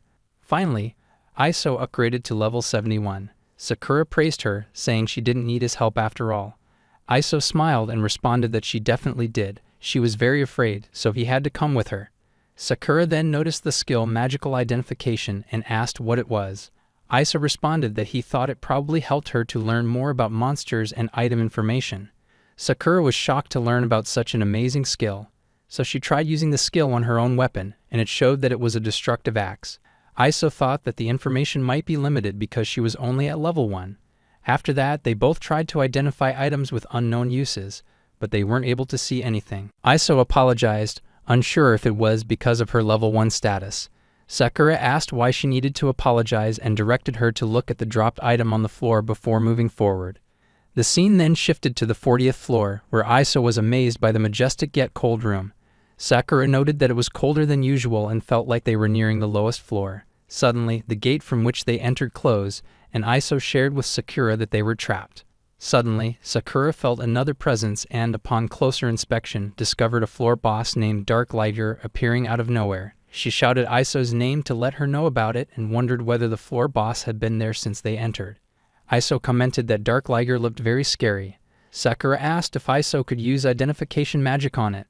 Iso tried and reported that the only weakness shown for Dark Liger was Holy Light magic. Sakura then declared that whatever happened, she would hold off Dark Liger while Iso had to defeat it. Iso responded that she understood. Suddenly, Dark Liger started roaring, shaking them both up. So Iso tried to use his ice magic attack at level 10, but to his surprise, it didn't work. He couldn't even activate it, which made him tensely wonder why. Iso also mentioned that something seemed wrong with the floor. Sakura realized that magic was sealed on that floor. Sakura shared that his magic was sealed. Iso added that she couldn't cast anything either. This meant they both had to fight without magic. Suddenly, Dark Liger started running towards them to attack. Iso asked Sakura to leave it to her. Iso was ready to attack with her axe, but the moment Dark Liger came near, its body split like a slime. Iso was shocked, and Sakura tried not to panic, realizing Dark Liger seemed practically unbeatable. She believed that even without Iso's help, she could still defeat it. But soon Sakura thought that the problem was Dark Liger being a floor boss. It couldn't just seal magic. As Sakura was pondering this, she realized Dark Liger was attacking both of them and quickly pushed Iso away. Iso tensely shouted his name, to which Sakura assured him that she was fine. Meanwhile, Sakura was fully engulfed and covered by Dark Liger's slimy body. Seeing this, Iso responded that no matter how she looked, he wasn't fine at all. Even Sakura realized that despite using all his strength, nothing was happening. He was still being swallowed down. So he asked Iso to get away and urged her not to touch anything no matter what. Finally, Dark Liger fully swallowed Sakura, leaving Iso stunned and speechless.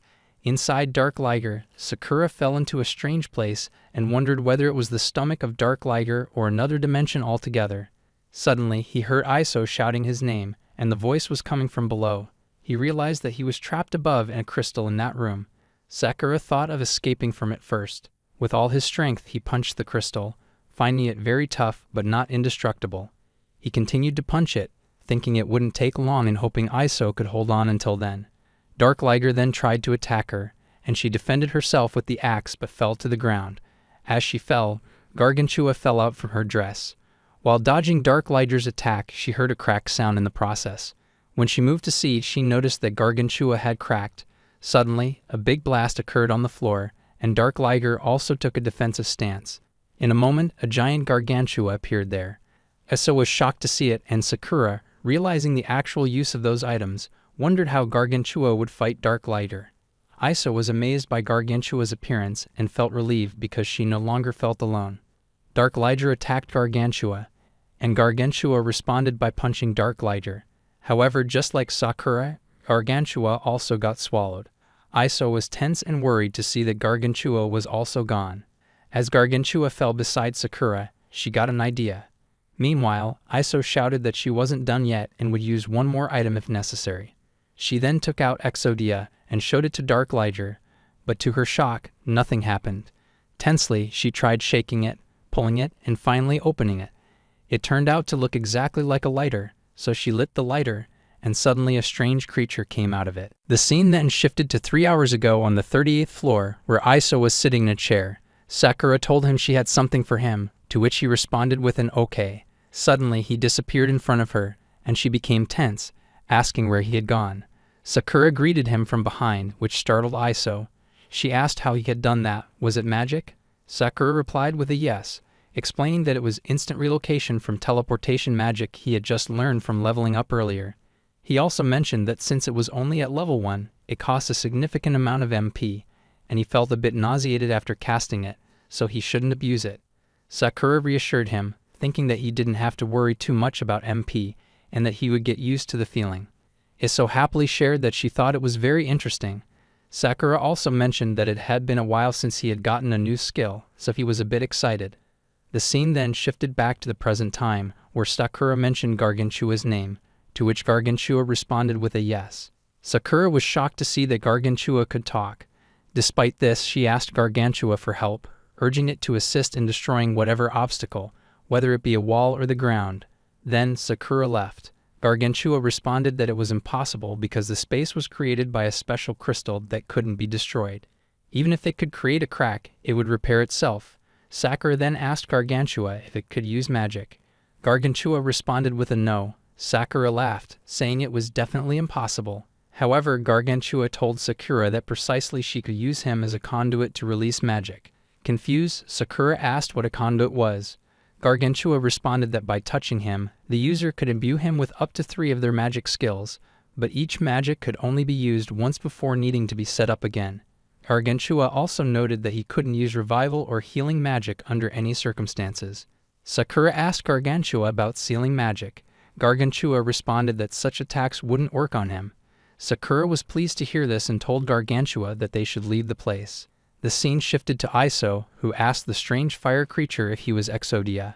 Exodia responded affirmatively, stating that he was Exodia, the blazing spirit arising from hell. Iso tensely told Exodia that she didn't like him at all. Exodia was shocked and asked why. Iso explained that she had been flirted with by a boy who acted exactly like Exodia back in middle school. Exodia first apologized, but then asked her not to compare him to such clumsy teenagers. Exodia also asked Iso to look at Dark Liger, noting that it seemed afraid of him and wouldn't dare to approach them, right? He mentioned that he wasn't there to chat or engage in meaningless talk, as he had been ignited by the fiery depths of hell, and he spoke like that for a long time. Iso, confused, asked Exodia what he was yapping about. Exodia replied, asking her to simply make a wish as he would grant her one. Iso confirmed, asking if he really meant a wish. Exodia affirmed, saying that granting wishes was the point of his appearance, and encouraged her to ask for anything she wanted, whether power, money, or something else. Iso asked Exodia to help her rescue Sakura, who had just been eaten by Dark Liger. Exodia was surprised that she asked for a wish for someone else, but he replied that it wasn't possible because Sakura was trapped in the hyperspace above. Iso shouted and asked Exodia to save Sakura if he knew where she was. Exodia, still shocked by her wish, asked again to confirm whether she really wanted that, explaining that with his power, anything would be possible. Iso responded with a puppy face, saying that for the time being, she wished for nothing more. Exodia got ready to fulfill her wish, but at the same time, Sakura used teleportation magic with the help of Gargantua. Exodia explained that Iso's wish couldn't be granted. Suddenly, she saw Gargantua and Sakura appear near Dark Liger. Sakura ordered Gargantua to use ice magic, and with her help, Dark Liger was frozen solid. Sakura then said to Iso that she had already told her she was fine. Gargantua interjected, asking Sakura to thank him because she was fine thanks to him. Sakura thanked Gargantua. Seeing Sakura, Iso was very glad and ran towards her. Sakura told Iso that he was lucky to arrive in time. Confused, Iso asked, "In time for what?" Sakura responded that she was about to use her precious wish to save him, as she had her own use for it and didn't want to waste it on him. He also suggested that she could finish off Dark Liger. Iso, surprised, asked if he was serious. Sakura replied affirmatively, reminding Iso that he had promised to help her conquer the dungeon. Iso happily delivered the final blow to Dark Liger, and finally, she reached level 99. Iso obtained a dropped item called Dark Sphere. Sakura asked about it, to which Isa replied that it was called Dark Sphere, and she was certain it was something amazing. Suddenly, Exodia approached them from behind and asked if they were going to keep him waiting, urging them to state the wish. Iso apologized, while Sakura was surprised to see that Exodia had waited for them with such discipline. Iso then took a few moments to think about her wish, and finally said that she had no wish for the time being. Exodia said he found Iso interesting, which is why he liked her and told her she could call on him whenever she wanted. Sakura asked if it was really fine with her. Iso responded to Sakura that Exodia had already helped her so much, and now she had to finish the rest of the work on her own. Sakura laughed, saying Exodia didn't do anything. Iso was impressed that even after all Exodia had done, he was saying that. She then gave a high five to Exodia and even to Gargantua. Sakura mentioned that she wondered how much they would get from it. Iso suggested they should first get something to eat. The scene then shifted to the dungeon center where Sakura asked in surprise if Maya had mentioned 100 million yen. Maya responded with a no, explaining it was just a rough estimate. She clarified that 100 million crystals were expected to become the new energy source for the world. Maya then asked if they knew that through magic appraisal, it was determined that the dark globe held an energy source several 100 million times greater than normal. Sakura and Iso were amazed to hear this. Maya also shared that while it's an estimate, it's still beyond the authority of a local dungeon center to decide its price, but she was certain it's a valuable commodity. She then asked if Sakura and Iso would be okay with them contacting Miss Iso once they confirmed the price after further inspection. Iso responds with a yes, but Sakura realizes that Iso didn't understand what Maya had said. Maya then asks them to wait, confirming that they cleared the Blue Cave dungeon right. Sakura responds with a yes. Maya explained that ever since the Red Cave dungeon was conquered, any player who finishes an unmapped dungeon would receive a reward. Sakura and Iso looked at Maya with confusion, prompting Maya to realize that they didn't understand anything. She then shared that for clearing the Blue Cave dungeon, they would receive 3 million yen after the center confirms it. Maya asked Sakura and Iso how they wanted to split the reward. Sakura responded by asking Maya to transfer everything to Iso. Upon hearing this, Iso got furious and shouted no. Sakura tried to persuade her, saying that she was the one who cleared it. Iso then asked Maya to split it evenly since they both had cleared the dungeon. Sakura tried to stop her, but Iso shouted at him, warning not to make her angry because she could be very scary when she was. Seeing this, both Maya and Sakura smiled, amused that someone as low-key as Iso could get angry at him. After leaving the dungeon center, Iso was very happy about receiving so much, knowing her sister would be surprised. Iso then asked Sakura if he was very close friends with Gargantua, wondering if he could sell it to him. At that moment, she noticed that Gargantua wasn't going back into the dungeon. She asked him if he didn't want to go back in. Gargantua pointed towards the entrance and replied that he was afraid because the door was too small for him, and his duty was finished, so he was going to stay there and rot. Iso asked him not to say such negative things. Sakura thought for a moment and then asked Gargantua if he would like a task, to protect him while he slept, as it was very annoying when monsters woke him up. Gargantua responded that it was his pleasure. Sakura then remembered and apologized to Iso for not asking her first, since Gargantua was her property. Iso agreed, saying that Gargantua seemed happy, so it was okay. She then asked tensely about what they could do with the door. Sakura responded reassuringly that it was fine, as his magic bag would provide a very comfortable space for Gargantua. He also assured Iso that since Gargantua was her property, he would never sell him. Iso then shared that she remembered something upon seeing Gargantua and him together. Iso took out Exodia again. Exodia asked what was going on. Iso explained that she had decided on a wish. Exodia got excited and urged her to reveal it, encouraging her to express all her desires and ambitions. To Exodia's surprise, Iso asked him to be her friend. She also mentioned that she had been thinking about the guy who flirted with her in middle school, wondering if he was just bored or simply wanted to be friends. She then smiled and asked Exodia if he was bored, right? Exodia remained silent on the matter and explained that he didn't need to use his power to achieve something as simple as being friends. He also added, somewhat patronizingly, that she shouldn't compare him to teenage kids. Iso furiously shouted at Exodia, telling him not to call her little girl because her name was Iso Miki. She then asked Exodia to say that he was her friend. Exodia chanted that Iso was his friend, and then he disappeared. Sakura was happy to see that Exodia and Iso had become close.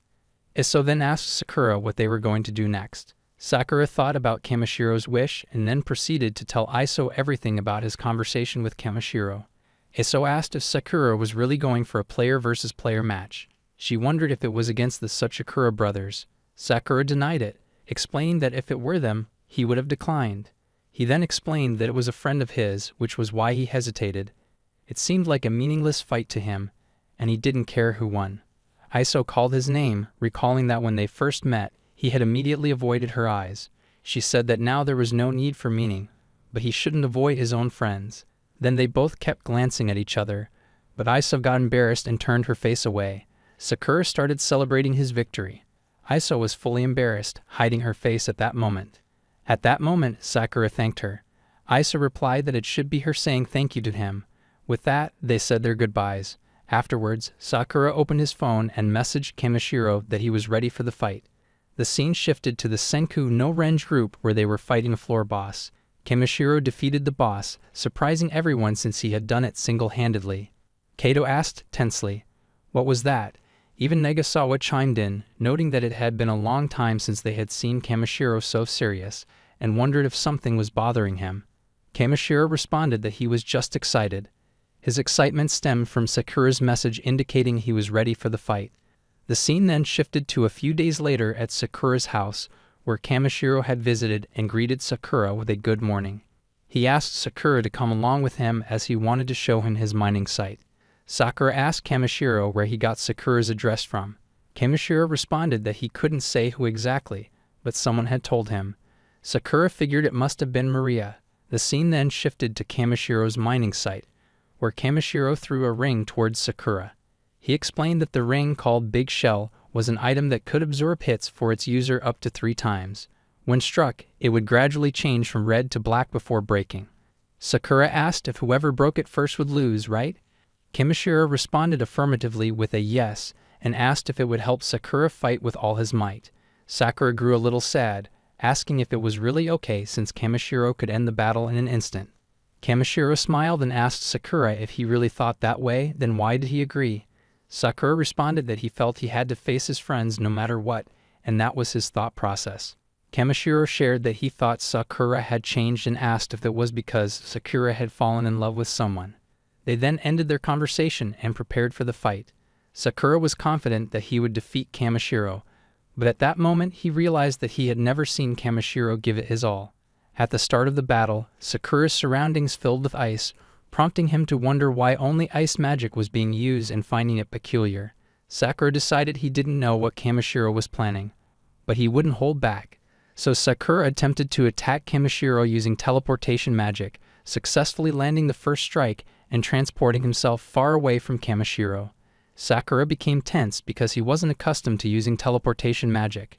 Kamashiro praised Sakura for landing a successful strike. Sakura then attempted to attack Kamashiro again, but this time an ice block appeared in their path. When Sakura moved in the same direction again, he was surprised to find that Kamashiro wasn't there. Suddenly, Sakura realized someone was coming from behind and quickly dodged the attack. Kamashiro smiled upon seeing Sakura dodge his sneak attack. Kamashiro then tried his best to hit Sakura, but each time Sakura managed to dodge his attacks. With the battle following a pattern of Kamashiro attacking from behind, Sakura counterattacking, and now Sakura using his teleportation skill, Kamashiro was prepared and managed to land a slash on Sakura, scoring a hit. Now both were on even terms with one successful strike each. Sakura realized that Kamashiro had deceived him by luring him into using teleportation. He noticed that ice magic had been appearing since the start without Kamashiro needing any preparation time. So Sakura asked Kamashiro where he had cast his magic. Kamashiro was impressed that Sakura had caught on, so he admitted that he currently had 4 skills. Kamashiro shared that one of his skills was ice magic, another required only 1/10 of the usual experience points, and the third was called Magic Field. Curiously, Sakura asked what Magic Field was. Kamashiro responded that Magic Field was a spell that operated within a specified area, and its uses could be quite unique depending on the user. His specific ability with Magic Field was Magical Domination Expansion, which allowed him to freely cast magic within a designated area. Suddenly, the whole area was filled with Kamashiro's ice magic, prompting Sakura to teleport himself into the air to avoid it. Kamishiro remarked that Sakura's movements were too predictable and simple, noting that Sakura was really bad at reading his opponents. Kamishiro also mentioned that he knew Sakura would definitely dodge upwards and to the right. When Sakura teleported into the air, Kamishiro, anticipating this, launched another ice magic attack from behind, landing his second hit on Sakura. Kamishiro shouted that he had checkmated Sakura. The scene then shifted to Kamishiro's childhood, where all his classmates were asking him to teach or help them with their studies. In response, he just smiled. Kamishiro shares that he had a habit of smiling instead of saying the words he couldn't express. He also mentioned that his mother and father always told him not to be affected by his surroundings and to never stop working hard. For Kamishiro, working hard was very comfortable. In the middle school national kendo competition, Kamishiro easily defeated his competitors. Everyone was stunned and praised him for being so strong. After that, Kamishiro wanted to become even stronger and happier, so he worked hard. However, he was disappointed by the growing distance between himself and everyone else. For a long time, he had been going easy on his opponents just to make the fights last longer. Because he always won so easily, people started calling him a genius and saying that he was just toying with his opponents. The scene then shifts to the present, where Kamishiro is wondering if he will ever have an exciting battle, even if it's a real fight. Sakura received the assistance of infinite level up and 1,000 times experience points, but his movements and attacks were all very predictable.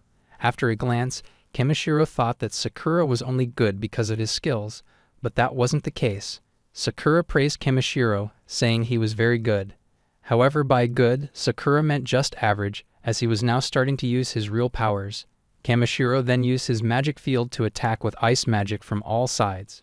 But Sakura saw the attack coming and dodged it easily. At the same time, Kamishiro went for a sword slash at Sakura.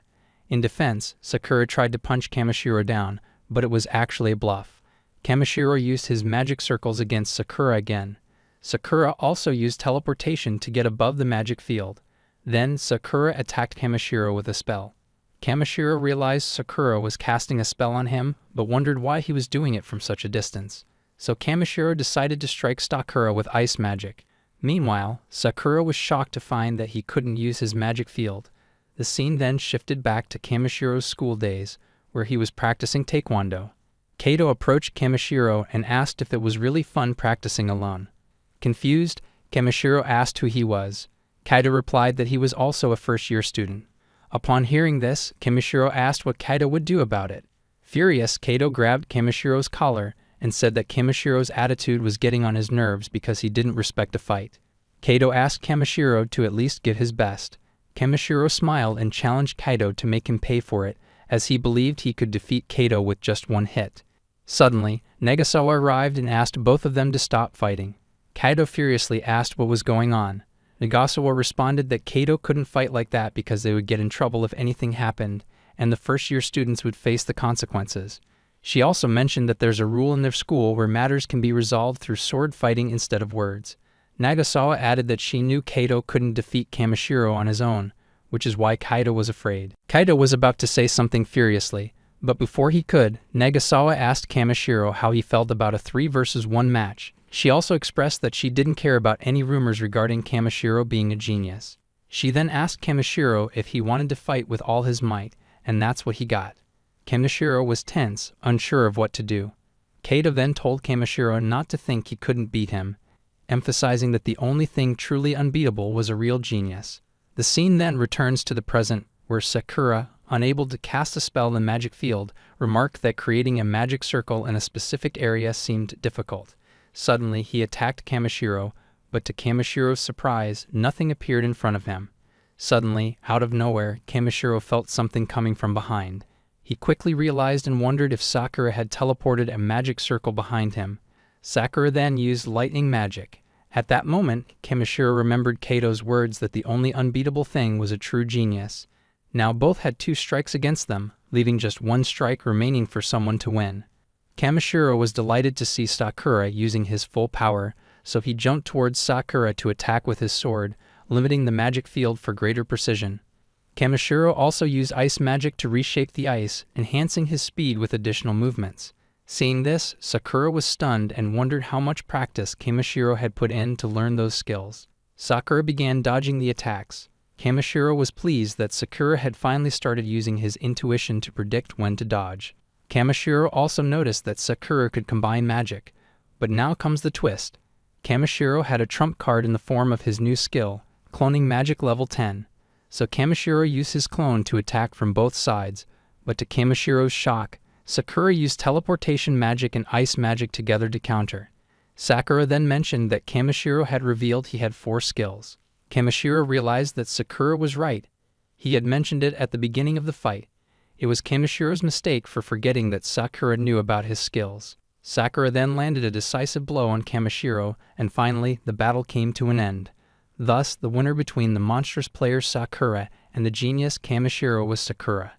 The scene shifted to Kamishiro's house where they were about to have dinner. Seeing so much food on the table, Sakura asked Kamishiro in confusion whether he really ate this much food. Kamishiro responded with a no and explained that he had already told Kuyo that he had a friend over, which is why Kuyo made all that food. Sakura then thanked them for the meal and praised Kuyo for it. Kuyo responded that she was worried the food wouldn't suit Sakura's taste, but she was now happy that it did.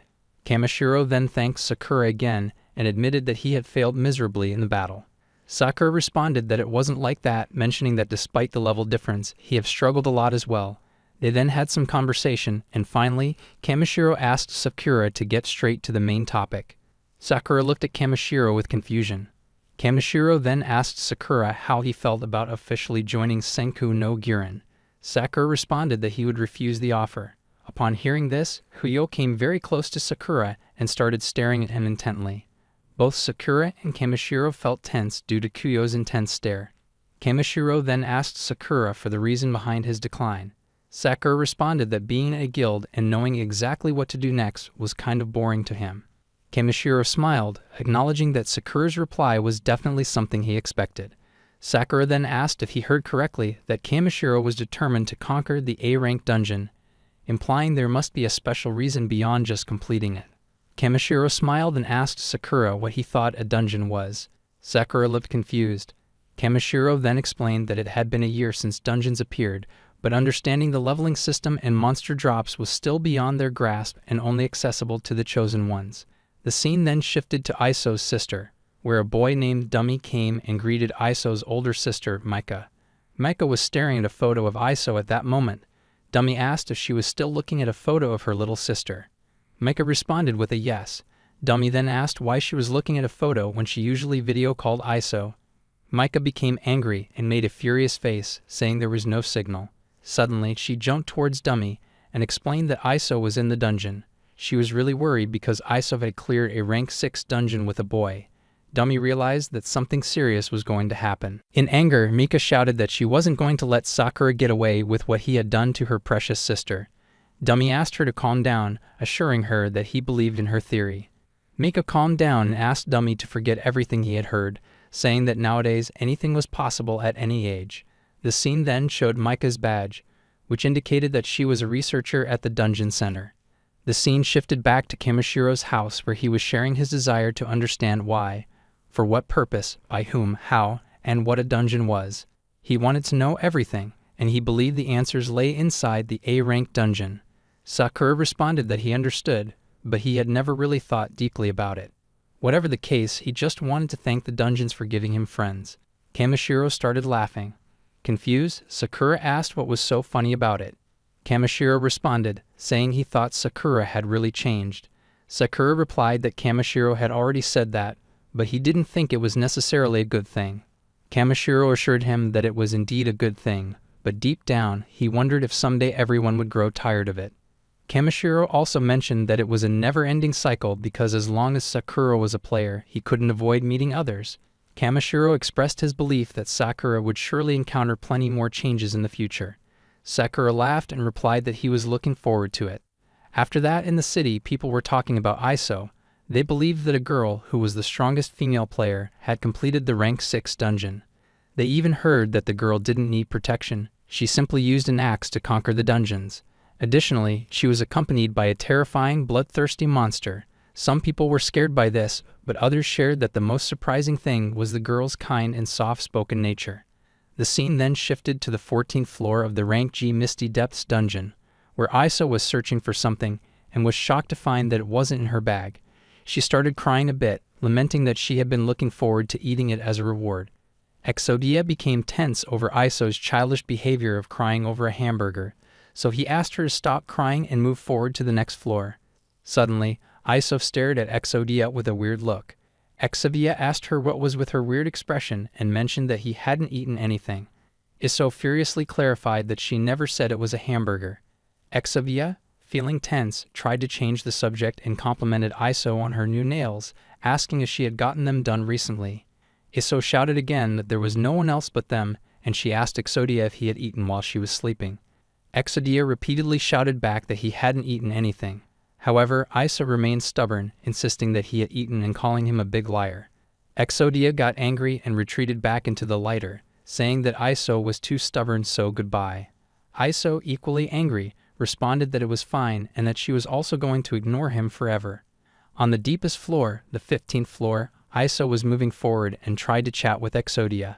However, Exodia didn't respond, so she accepted it and continued on. Suddenly, she was attacked by the floor boss named Lark. Iso started shouting in tension. After a few seconds, she realized she was losing her senses, suspecting it might be poison, and the fog was making her sleepy. She quickly needed to cast detoxification. But suddenly, Exodia emerged from the lighter and started fighting with the floor boss, Lark. While they were fighting, Iso tensely asked if Exodia was okay. Exodia responded by asking her not to worry about him, saying it was obvious that he would be fine.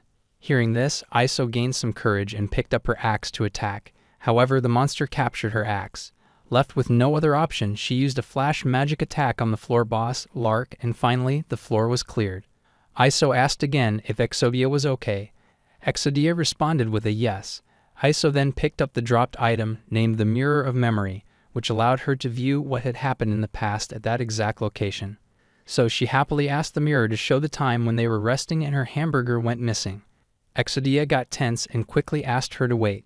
She tensely asked, "What?" Exodia explained that he hadn't planned to tell her, but once he granted a wish, he would disappear and be reborn somewhere else with his memory erased, leaving only the desire to fulfill someone's request. However, she was different because she showed him that he wasn't just a tool to grant wishes and disappear. Hearing this, Iso responded that she was glad to hear it and asked if he was always able to be serious like that. Exodia asked her to wait as he hadn't finished yet. However, Iso started running towards the place where she had slept, eager to see the reality of what had happened. In the mirror, it truly showed what had happened in the past. A monster had tried to snatch her bag, but Exodia came out to save it. In the process, the hamburger fell out of the bag. Exodia then sneakingly ate the hamburger. Seeing this, Exodia was shocked, and Iso was now certain that he had lied to her. She told him that she felt worse about the lie than about losing the burger. Exodia said he thought there must be some error with the mirror. Iso, furious, shouted and asked why he had lied to her. Exodia then apologized, explaining that she always seemed to enjoy hamburgers so much that he was curious to know what they tasted like. Exodia also explained that he didn't tell the truth because he thought she would hate him. Iso told him that she didn't like lying. Exodia apologized, saying he didn't know that. She then asked if he liked the hamburger. Exodia responded with a yes. Iso then said that they were going to have hamburgers together after the dungeon. She also apologized, saying she didn't know he liked eating too. While coming out, Iso asked Exodia to tell her what he was going to say earlier. He tried to dismiss it, but Iso insisted, saying she was very curious to know.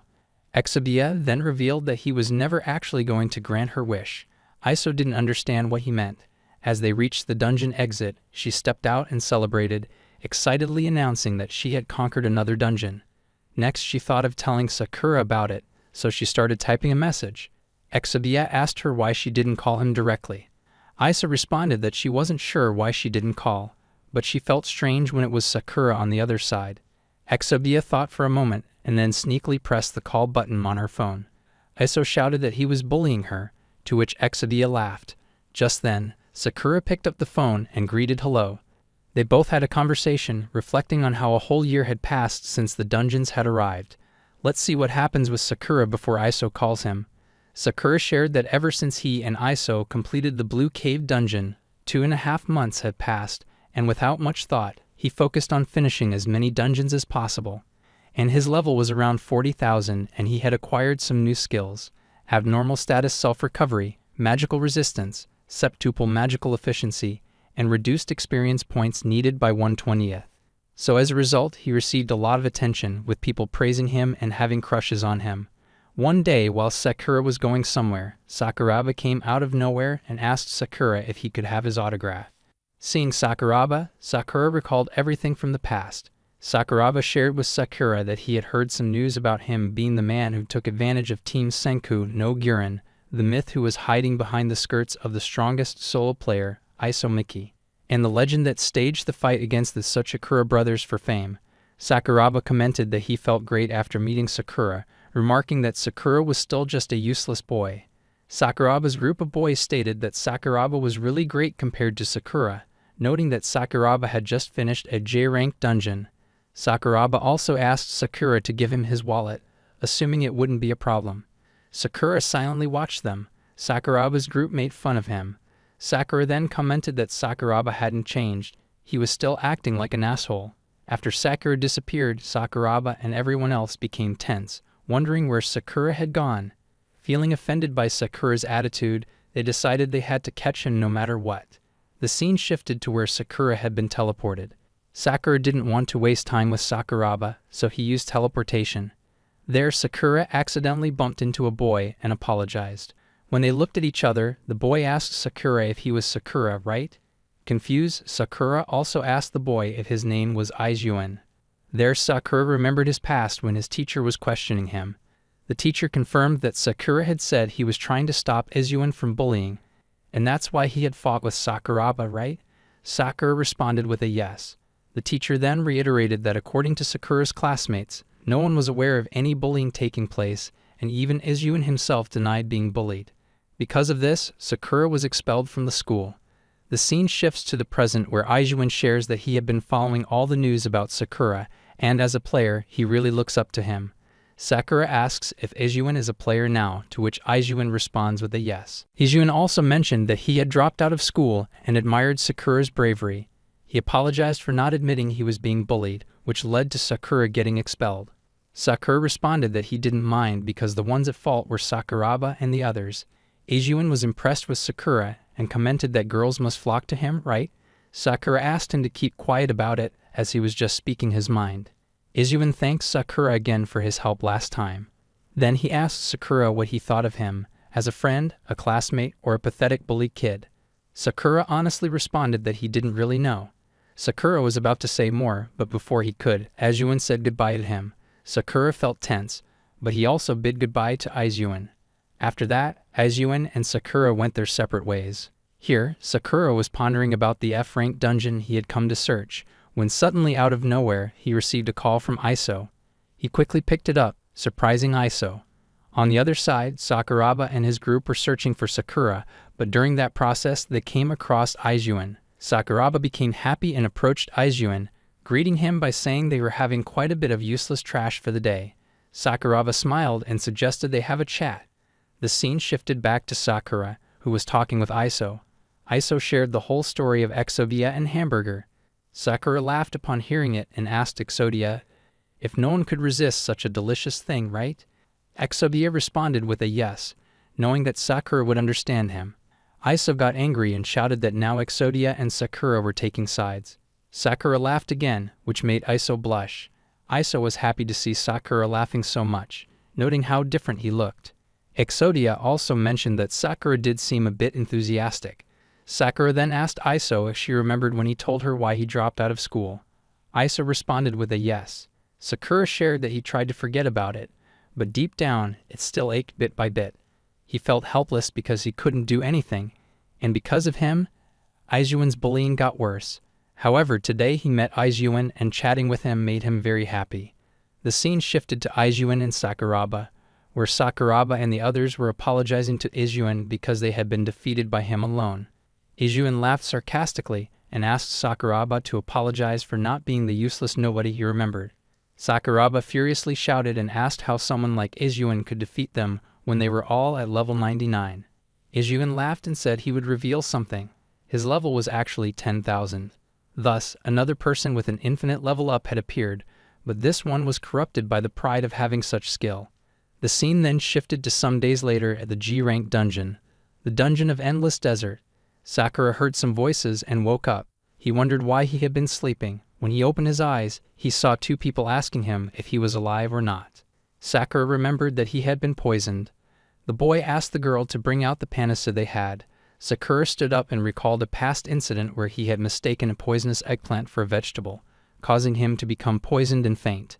Seeing Sakura move, they confirmed if he was alright since they had initially thought he was paralyzed. They were surprised to see that Sakura was indeed fine. Sakura responded that it was because he had the ability to recover from abnormal statuses. At that moment, Sakura wondered if they were really going to use such an expensive item like the panacea on him. The other two were amazed to hear about Sakura's skill, as they didn't know that such amazing abilities existed. The boy and girl then introduced themselves. The boy's name was Otsuka Eiji, and she was his wife, Hiroko. Sakura was surprised to learn that they were a couple. Otsuka then asked if it was Sakura's first time in the dungeon, noting that it was very dangerous for Sakura. Sakura tensely responded that he was already at level 99. Hiroko asked if Sakura was kidding, finding it unlikely that someone above level 90 would be defeated by a poisonous eggplant so easily. Otsuka asked Sakura if he could show his status bar, expressing genuine concern for him. Sakura hesitated to show his status, but they both started patting his head, reassuring him that there's no shame in being a low level since everyone starts from zero. Sakura wanted to refuse, but he couldn't bring himself to tell the truth, so he simply said that he wanted to finish the dungeon. Hiroko then asked Sakura if he really wanted to clear the dungeon and suggested that they help him. Otsuka agreed with the idea, acknowledging that it was risky for Sakura to be alone. Sakura wanted to refuse, but he had a strange feeling because they genuinely cared and worried about him. He also remembered Kamashiro's words about meeting new people if he continued being a player. So Sakura agreed to their offer and thanked them for their help. They again started patting his head, treating him like a small child, and assured him not to worry and to ask for help anytime he needed it. Sakura asked them to stop caressing his hair. After that, they proceeded to the second floor of the dungeon where they encountered many paths. Despite the options, Otsuka confidently chose the middle path. Hiroko also confirmed Otsuka's choice and warned Sakura to be careful, noting how dark it was on the second floor. Confused, Sakura asked them how they knew the middle path was the right one. Otsuka responded that they had been in the dungeon several dozen times, gradually leveling up and preparing items over time. Hiroko added that they had reached the 28th floor last time, and this time their goal was to reach the 30th floor. Hearing this, Sakura was surprised. Hiroko then explained that they were third-year university students and were exploring dungeons to save money for their wedding. They had been childhood friends since kindergarten, so they wanted their wedding to be grand and glamorous. She then asked Sakura if he was interested in anyone, promising not to tell anyone. Sakura again responded with a no, indicating he wasn't interested in anyone romantically at the moment. Hiroko was surprised and asked if Sakura really wasn't close to any girls. Sakura responded that he did have some girls as friends. Hiroko became happy and said that he would definitely develop feelings for someone soon. Seeing Hiroko and Otsuka discussing, Sakura became tense and wondered if he should just leave to avoid further questioning about his personal life. At that moment, Sakura wondered about his childhood friend and remembered that he had a girl as a friend before his dad got remarried. He questioned whether he was remembering correctly or if he was mistaken. Until they reached the floor, encountering monsters like the Yellow Bee and Earth Dragon, Hiroko asked Sakura to wait for them as it could be dangerous for him. Hiroko then used level 5 explosion magic, causing a powerful explosion that filled the area with flying sand. Seeing this, Sakura wondered how they would be able to see anything now. Hiroko then used level 5 location magic to find the Yellow Bee's position and informed Otsuka that it was at 2 o'clock. Without hesitation, Otsuka headed in that direction and defeated the Yellow Bee. Sakura was impressed by their teamwork, first reducing the monster's visibility and then using location magic to pinpoint its position. Suddenly, the earth monster appeared behind Sakura. Otsuka told Hiroko that something was amiss because he didn't find the earth monster along with the Yellow Bee. Hiroko hastily used her location magic again, but by the time she did, Sakura had already defeated the earth monster, and her search yielded nothing. Surprisingly, they hadn't seen that Sakura defeated the earth monster and wondered if it had been taken down by the explosion magic. They went to check on Sakura and found him buried beneath the sand. Seeing Sakura buried in the sand, they asked him how he ended up like that and warned him not to stray so far from them. Sakura picked up the dropped item and they assumed he had been wandering off, shouting at him not to wander alone. When Sakura returned, they scolded him like older siblings or parents would. Sakura responded that he was fine and felt happy realizing they were genuinely kind people. Seeing his smile, they asked him not to distract them with his smile and to let them scold him. The scene then shifted after some time, with Hiroko asking Sakura, "He was actually quite strong, right?" Sakura didn't know what to say. Hiroko mentioned that she had definitely heard the name Sakura Makoto before, but she hadn't told Otsuka yet. She laughed, imagining Otsuka's reaction once he found out about Sakura. Sakura responded that he understood and laughed along with her. Hiroko then said she was glad they met Sakura, and that they might face the floor's boss on this run. She admitted she was honestly very scared and unsure about it. Sakura asked her why she had chosen to enter the dungeon if she was so afraid. Hiroko responded simply, saying that she loved being beside Otsuka. Despite being scared and unsure, the joy of being with him outweighed everything else. Sakura nodded, acknowledging that Otsuka was indeed a very kind and trustworthy person. Hiroko asked Sakura not to be fooled by Otsuka's appearance, revealing that he was actually a real crybaby in childhood. Sakura urged her to spill the tea. Hiroko began to share that Otsuka used to cling right behind her. Before she knew it, he was always by her side, step by step. She also mentioned that they knew each other so well that they both thought she would definitely not marry him. But guess what? They both are married now, like a strange fate. Sakura was smiling as she heard this. Hiroko got a little angry and told him that if he kept smiling like that, she would get mad. Sakura said that he hoped they had the best wedding ever. Hiroko thanked him for his wish. Sakura then thought of giving her a gift for the wedding and started searching in his bag. Seeing this, Hiroko got confused about what he was doing. After that, he gave a dragon pearl to Hiroko as a gift. She confirmed if he really wanted to give it to her. Sakura responded that he didn't have anything better than that for the time being. Hiroko shared that it was the best gift Sakura had given her and asked if he wanted an invitation to their wedding. Sakura asked in surprise if he could really come. Hiroko laughed and responded with a yes. The scene then shifted 2 days later when they finally reached the 29th floor. At that moment, Otsuka said they were entering uncharted territory for the time being. Hiroko, using her skills, informed them that the enemy was just ahead on the next turn. Otsuka became serious and asked Sakura to stay back for that fight. As they approached the enemy, they saw it was a monster named Masked Mon. Otsuka commented that he had never seen such a monster before, and although its recommended level wasn't very high, they still needed to be careful. Suddenly, Masked Mon used magic and their surroundings changed from a tunnel to a wide open area. Sakura was shocked and wondered if they were really in that place, as he remembered being in a tunnel just moments ago. Suddenly, a monster named Adamantite appeared behind Sakura, but he easily defeated it with one punch. Afterward, Sakura wondered aloud that an Adamantite should be a floor boss in another dungeon. As he was thinking, another monster appeared, a mechanical knight of level 107. Sakura easily defeated that monster with one kick and started thinking about finding the other two monsters as soon as possible. Just as he noticed he hadn't leveled up after defeating the boss, the mechanical knight grabbed Sakura's leg and a big blast occurred. Sakura was hurt, but due to his infinite level up, he didn't die. He realized it was a self-destruct attack, which caused some damage to him, though not as much as the damage from the Nine Tails. After this, he became tense, lost in thought. Meanwhile, Otsuka and Hiroko managed to defeat the last mechanical knight. Otsuka asked Hiroko to let's go and find Sakura, as he must be in danger. But Hiroko knew that Sakura would be fine. Just then, Sakura arrived, and they both felt a little relieved. Sakura noticed the defeated mechanical knight monster and became tense because he knew what was going to happen next. He shouted and asked them to get aside quickly. Hiroko was confused about what he wanted, but it was too late as the mechanical knight captured her. Everyone tensed up, and Sakura used his teleportation magic to quickly reach Hiroko and save her. Before he reached her, a blast occurred and Hiroko died in the explosion. Both Otsuka and Sakura were completely shocked. Otsuka noticed that her HP had reached 0, and he started crying and howling in pain. It was the harsh reality of the dungeon, where death lurked around every corner. Sakura remembered the notice board he had seen before entering the dungeon, where there were reports of many injuries, deaths, and missing persons in the city. The government had advised everyone to choose a dungeon suitable for their power level. Sakura shared that in every dungeon center, it displayed level statuses and offered protective gear, healing magic, and healing items.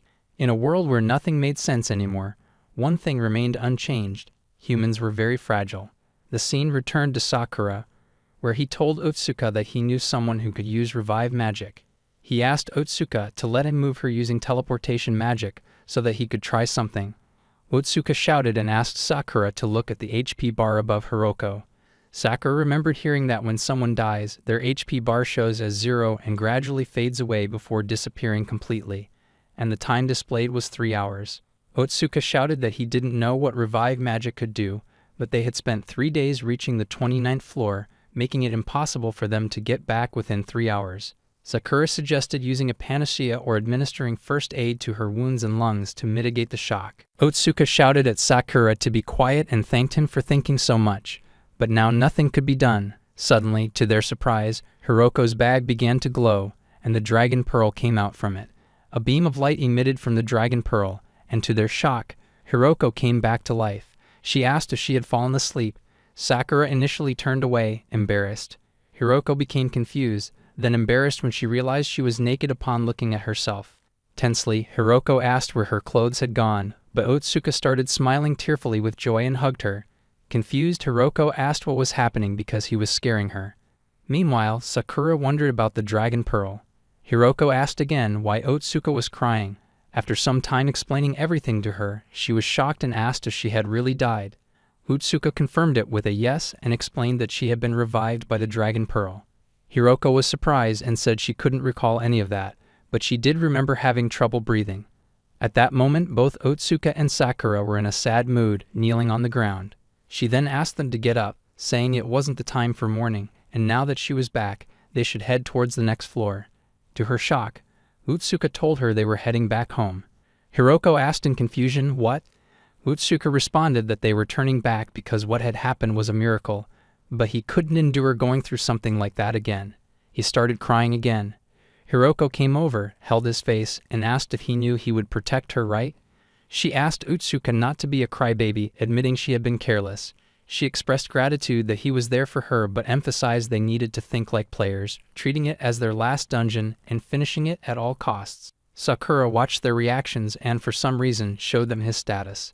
Otsuka and Hiroko were stunned. Sakura admitted he was naive because despite having high levels, stats, and skills, he had still let someone die before him. But it wouldn't happen again, so he asked them to move on to the next floor, assuring them that as long as he was there, no one would die again.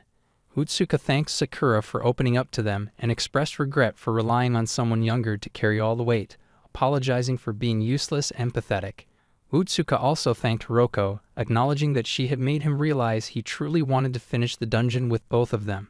The scene then shifted to the 30th floor of the dungeon, an endless desert. There's a floor boss called Dullahan. Both Hiroko and Otsuka were amazed to see the floor boss, noting its formidable appearance. Sakura asked them to let him fight and speculated that like every floor boss so far, Dullahan must have some annoying skills. Sakura then attempted to attack with ice magic to restrict Dullahan's movement, but surprisingly, the ice blocks were reflected away from Dullahan. Seeing this, Otsuka tensely asked if Sakura's attack hadn't worked. Sakura responded with a no, realizing that it seemed like the shield had redirected his magic. Planning his next move, Sakura prepared to use a combo of ice magic and teleportation magic. However, before he could act, Dullahan attacked Sakura with ice magic. Otsuka tensely asked if Dullahan was also able to use the ice magic attack. Hiroko responded that she thought it looked more like copying. Sakura realized and asked if it could be that Dullahan was using reflect magic. Sakura was tense, thinking about what to do next. At that moment, Otsuka mentioned that there were 3 of them. Sakura remembered he wasn't alone who could fight, so he responded affirmatively and asked them to cover him from the backside. Sakura asked Hiroko to use her explosion magic. He then ran towards Dullahan, using ice magic and teleportation magic. However, the moment Sakura reached close to Dullahan, he was punched back as if reflecting off an invisible barrier. At that moment, Sakura realized that Dullahan's reflective ability worked even outside its shield. Suddenly, he considered that if that was the case, Dullahan could have used the dagger on its right arm to block his attack. But no, Dullahan chose to reflect the explosion magic from the front. Sakura wondered if that meant only Dullahan's weapon could block magic attacks. He then used fire magic to attack Dullahan, but noticed that it seemed like the fire was being absorbed by Dullahan. As Dullahan used its tail to attack Sakura, he grabbed hold of it and began to drag Dullahan, preparing to body slam it. At the same time, he used ice magic and teleportation magic to launch an attack on Dullahan. During the intense battle, a blast occurred, filling the area with smoke. Hiroko became anxious about Sakura and wondered what had happened to him. When the dust and smoke cleared, she noticed that Sakura was slightly injured from the ice magic attack. Sakura slowly removed the ice from his body, pondering that Dullahan could reflect indirect attacks as well. This realization meant there was no straightforward way to deal with it. Magic attacks would be reflected by the dagger and sword, while physical attacks would be deflected by the armor. He also wondered whether Hiroko's explosion magic and his ice magic were not sufficient. Suddenly, Sakura's thoughts were interrupted by Utsuka, who arrived to fight Dullahan. He explained to Sakura that he could store and absorb magic. Once stored, his attacks would become magical attacks rather than physical ones. Sakura thought about Utsuka's sword, but Utsuka tensely shouted that the problem was he could only use it once. As Dullahan attacked Utsuka, he blocked it with his shield, only to notice that Sakura had disappeared from behind him. Sakura went to Hiroko and told her that he had a plan. He explained that he would continuously channel magic into Utsuka's sword while Hiroko continued attacking Dullahan with explosion magic. Hearing this, she tensely asked if it meant Utsuka would become Dullahan's target. Sakura responded that he had observed Dullahan reacting slowly to Utsuka's sword attacks, suggesting that it prioritized reflecting magic attacks instead. They proceeded with the plan. Sakura emphasized that they needed an opening because it was the only way they could inflict some damage on Dullahan, which was better than risking his magic being reflected back by charging in directly. But suddenly, Hiroko knelt down in pain and started coughing blood. Seeing this, Sakura wondered if she had tried using her magic attack when her MP was already depleted.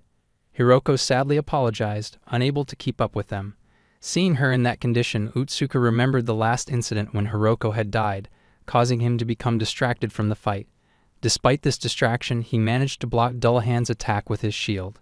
Sakura ran towards Utsuka and asked him to raise his sword. As Utsuka lifted his sword, Sakura stored his fire magic in Utsuka's sword twice. Without hesitation, Utsuka slashed Dullahan with his sword. To their shock, the attack didn't cause much damage to Dullahan, and Dullahan tried to slash back at Utsuka with its reflective ability. Sakura quickly intervened to block Dullahan's counterattack. Utsuka, surprised, asked what Sakura was doing. On hearing this, Sakura shouted that he knew how to defeat Dullahan, urging Utsuka to step back as it was dangerous to stand behind him. Using teleportation magic, Sakura continued, explaining that they had been using magical and physical attacks separately, allowing the boss to effectively defend against them. Then, to overcome Dullahan's reflective abilities, Sakura decided to combine both physical and magical attacks. He punched Dullahan while infusing it with fire magic. Finally, Dullahan was defeated, and Sakura leveled up by 1489 levels. Suddenly, Sakura felt intense pain and upon inspection, saw that his right hand was broken. He realized he could move his elbow, but it caused him a lot of pain. Hiroko scolded Sakura for being careless and urged him to use some healing potions. She didn't find anything in her bag, so she went to check Utsuka's bag.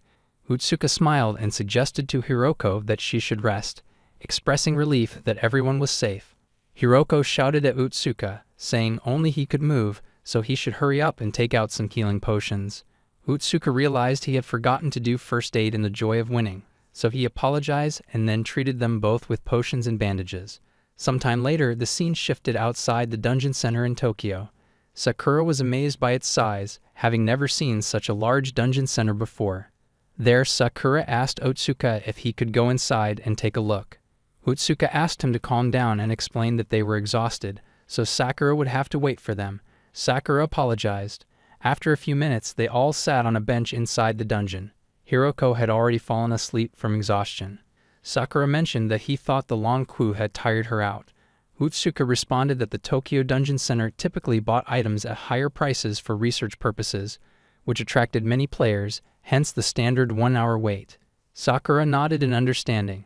Utsuka then shared that the fatigue from all that dungeon crawling, the excitement of seeing how much they earned, and having cute and carefree Hiroko sleeping right beside him were the best moments of the day for him. Sakura then asked Utsuka if he was really going to retire after this. Utsuka responded with a yes, explaining that dungeons themselves meant nothing to him. It was just her that made it all worthwhile. Utsuka then asked Sakura not to tell Hiroko about it because it was embarrassing. Sakura laughed. He reminded Otsuka again that he also had to keep his level a secret to avoid drawing attention. Otsuka responded affirmatively, saying there was no way he could tell anyone. Just then, Sakura and Otsuka's number was called, so Otsuka asked Hiroko to wake up because their turn had come.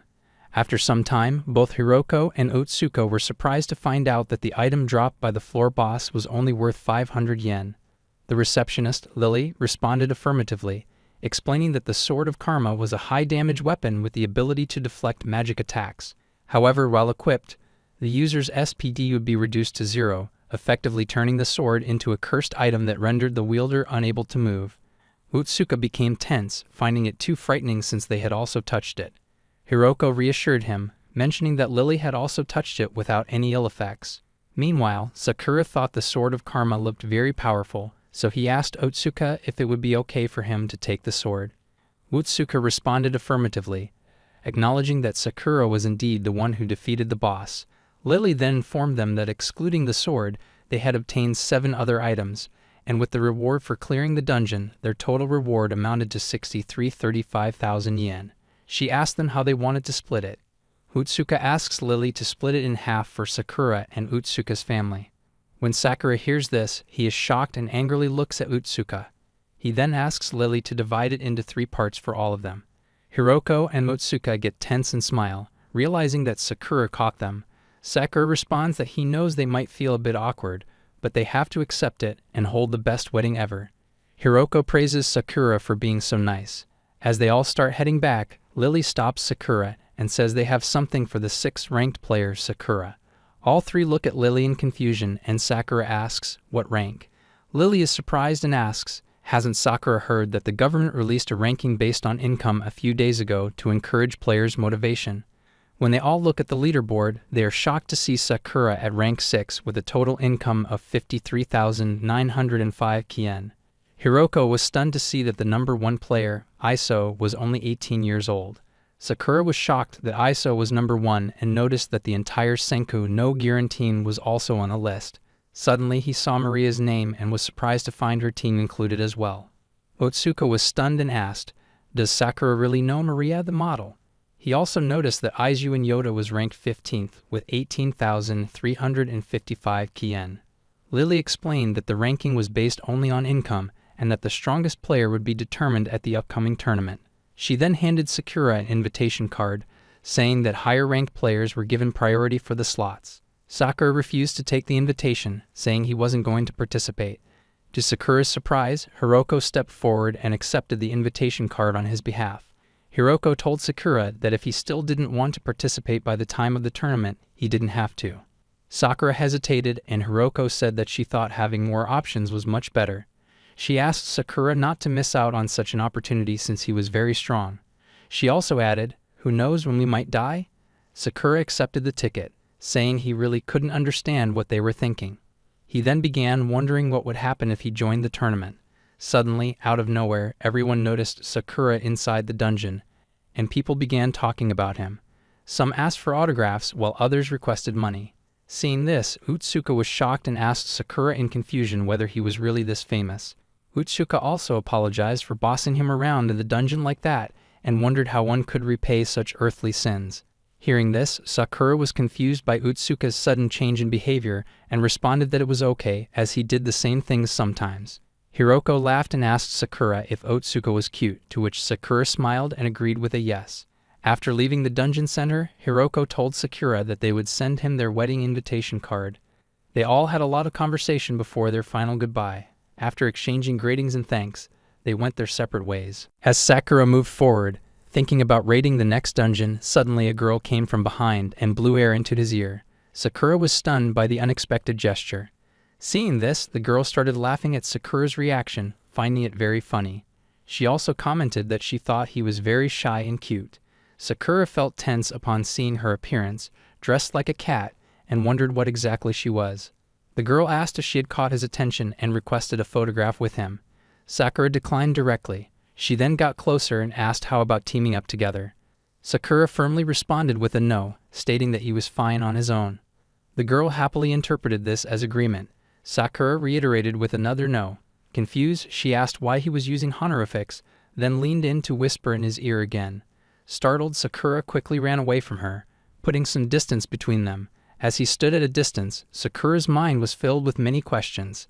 The girl wanted to say something, but she just smiled quietly, watching him from behind. So guys, what do you think? Who is this mysterious girl, and will Sakura team up with her? Has Sakura's mindset truly shifted, ready to compete for the title of the world's best player? Stay tuned for the next thrilling update in our story. You won't want to miss what happens next, right?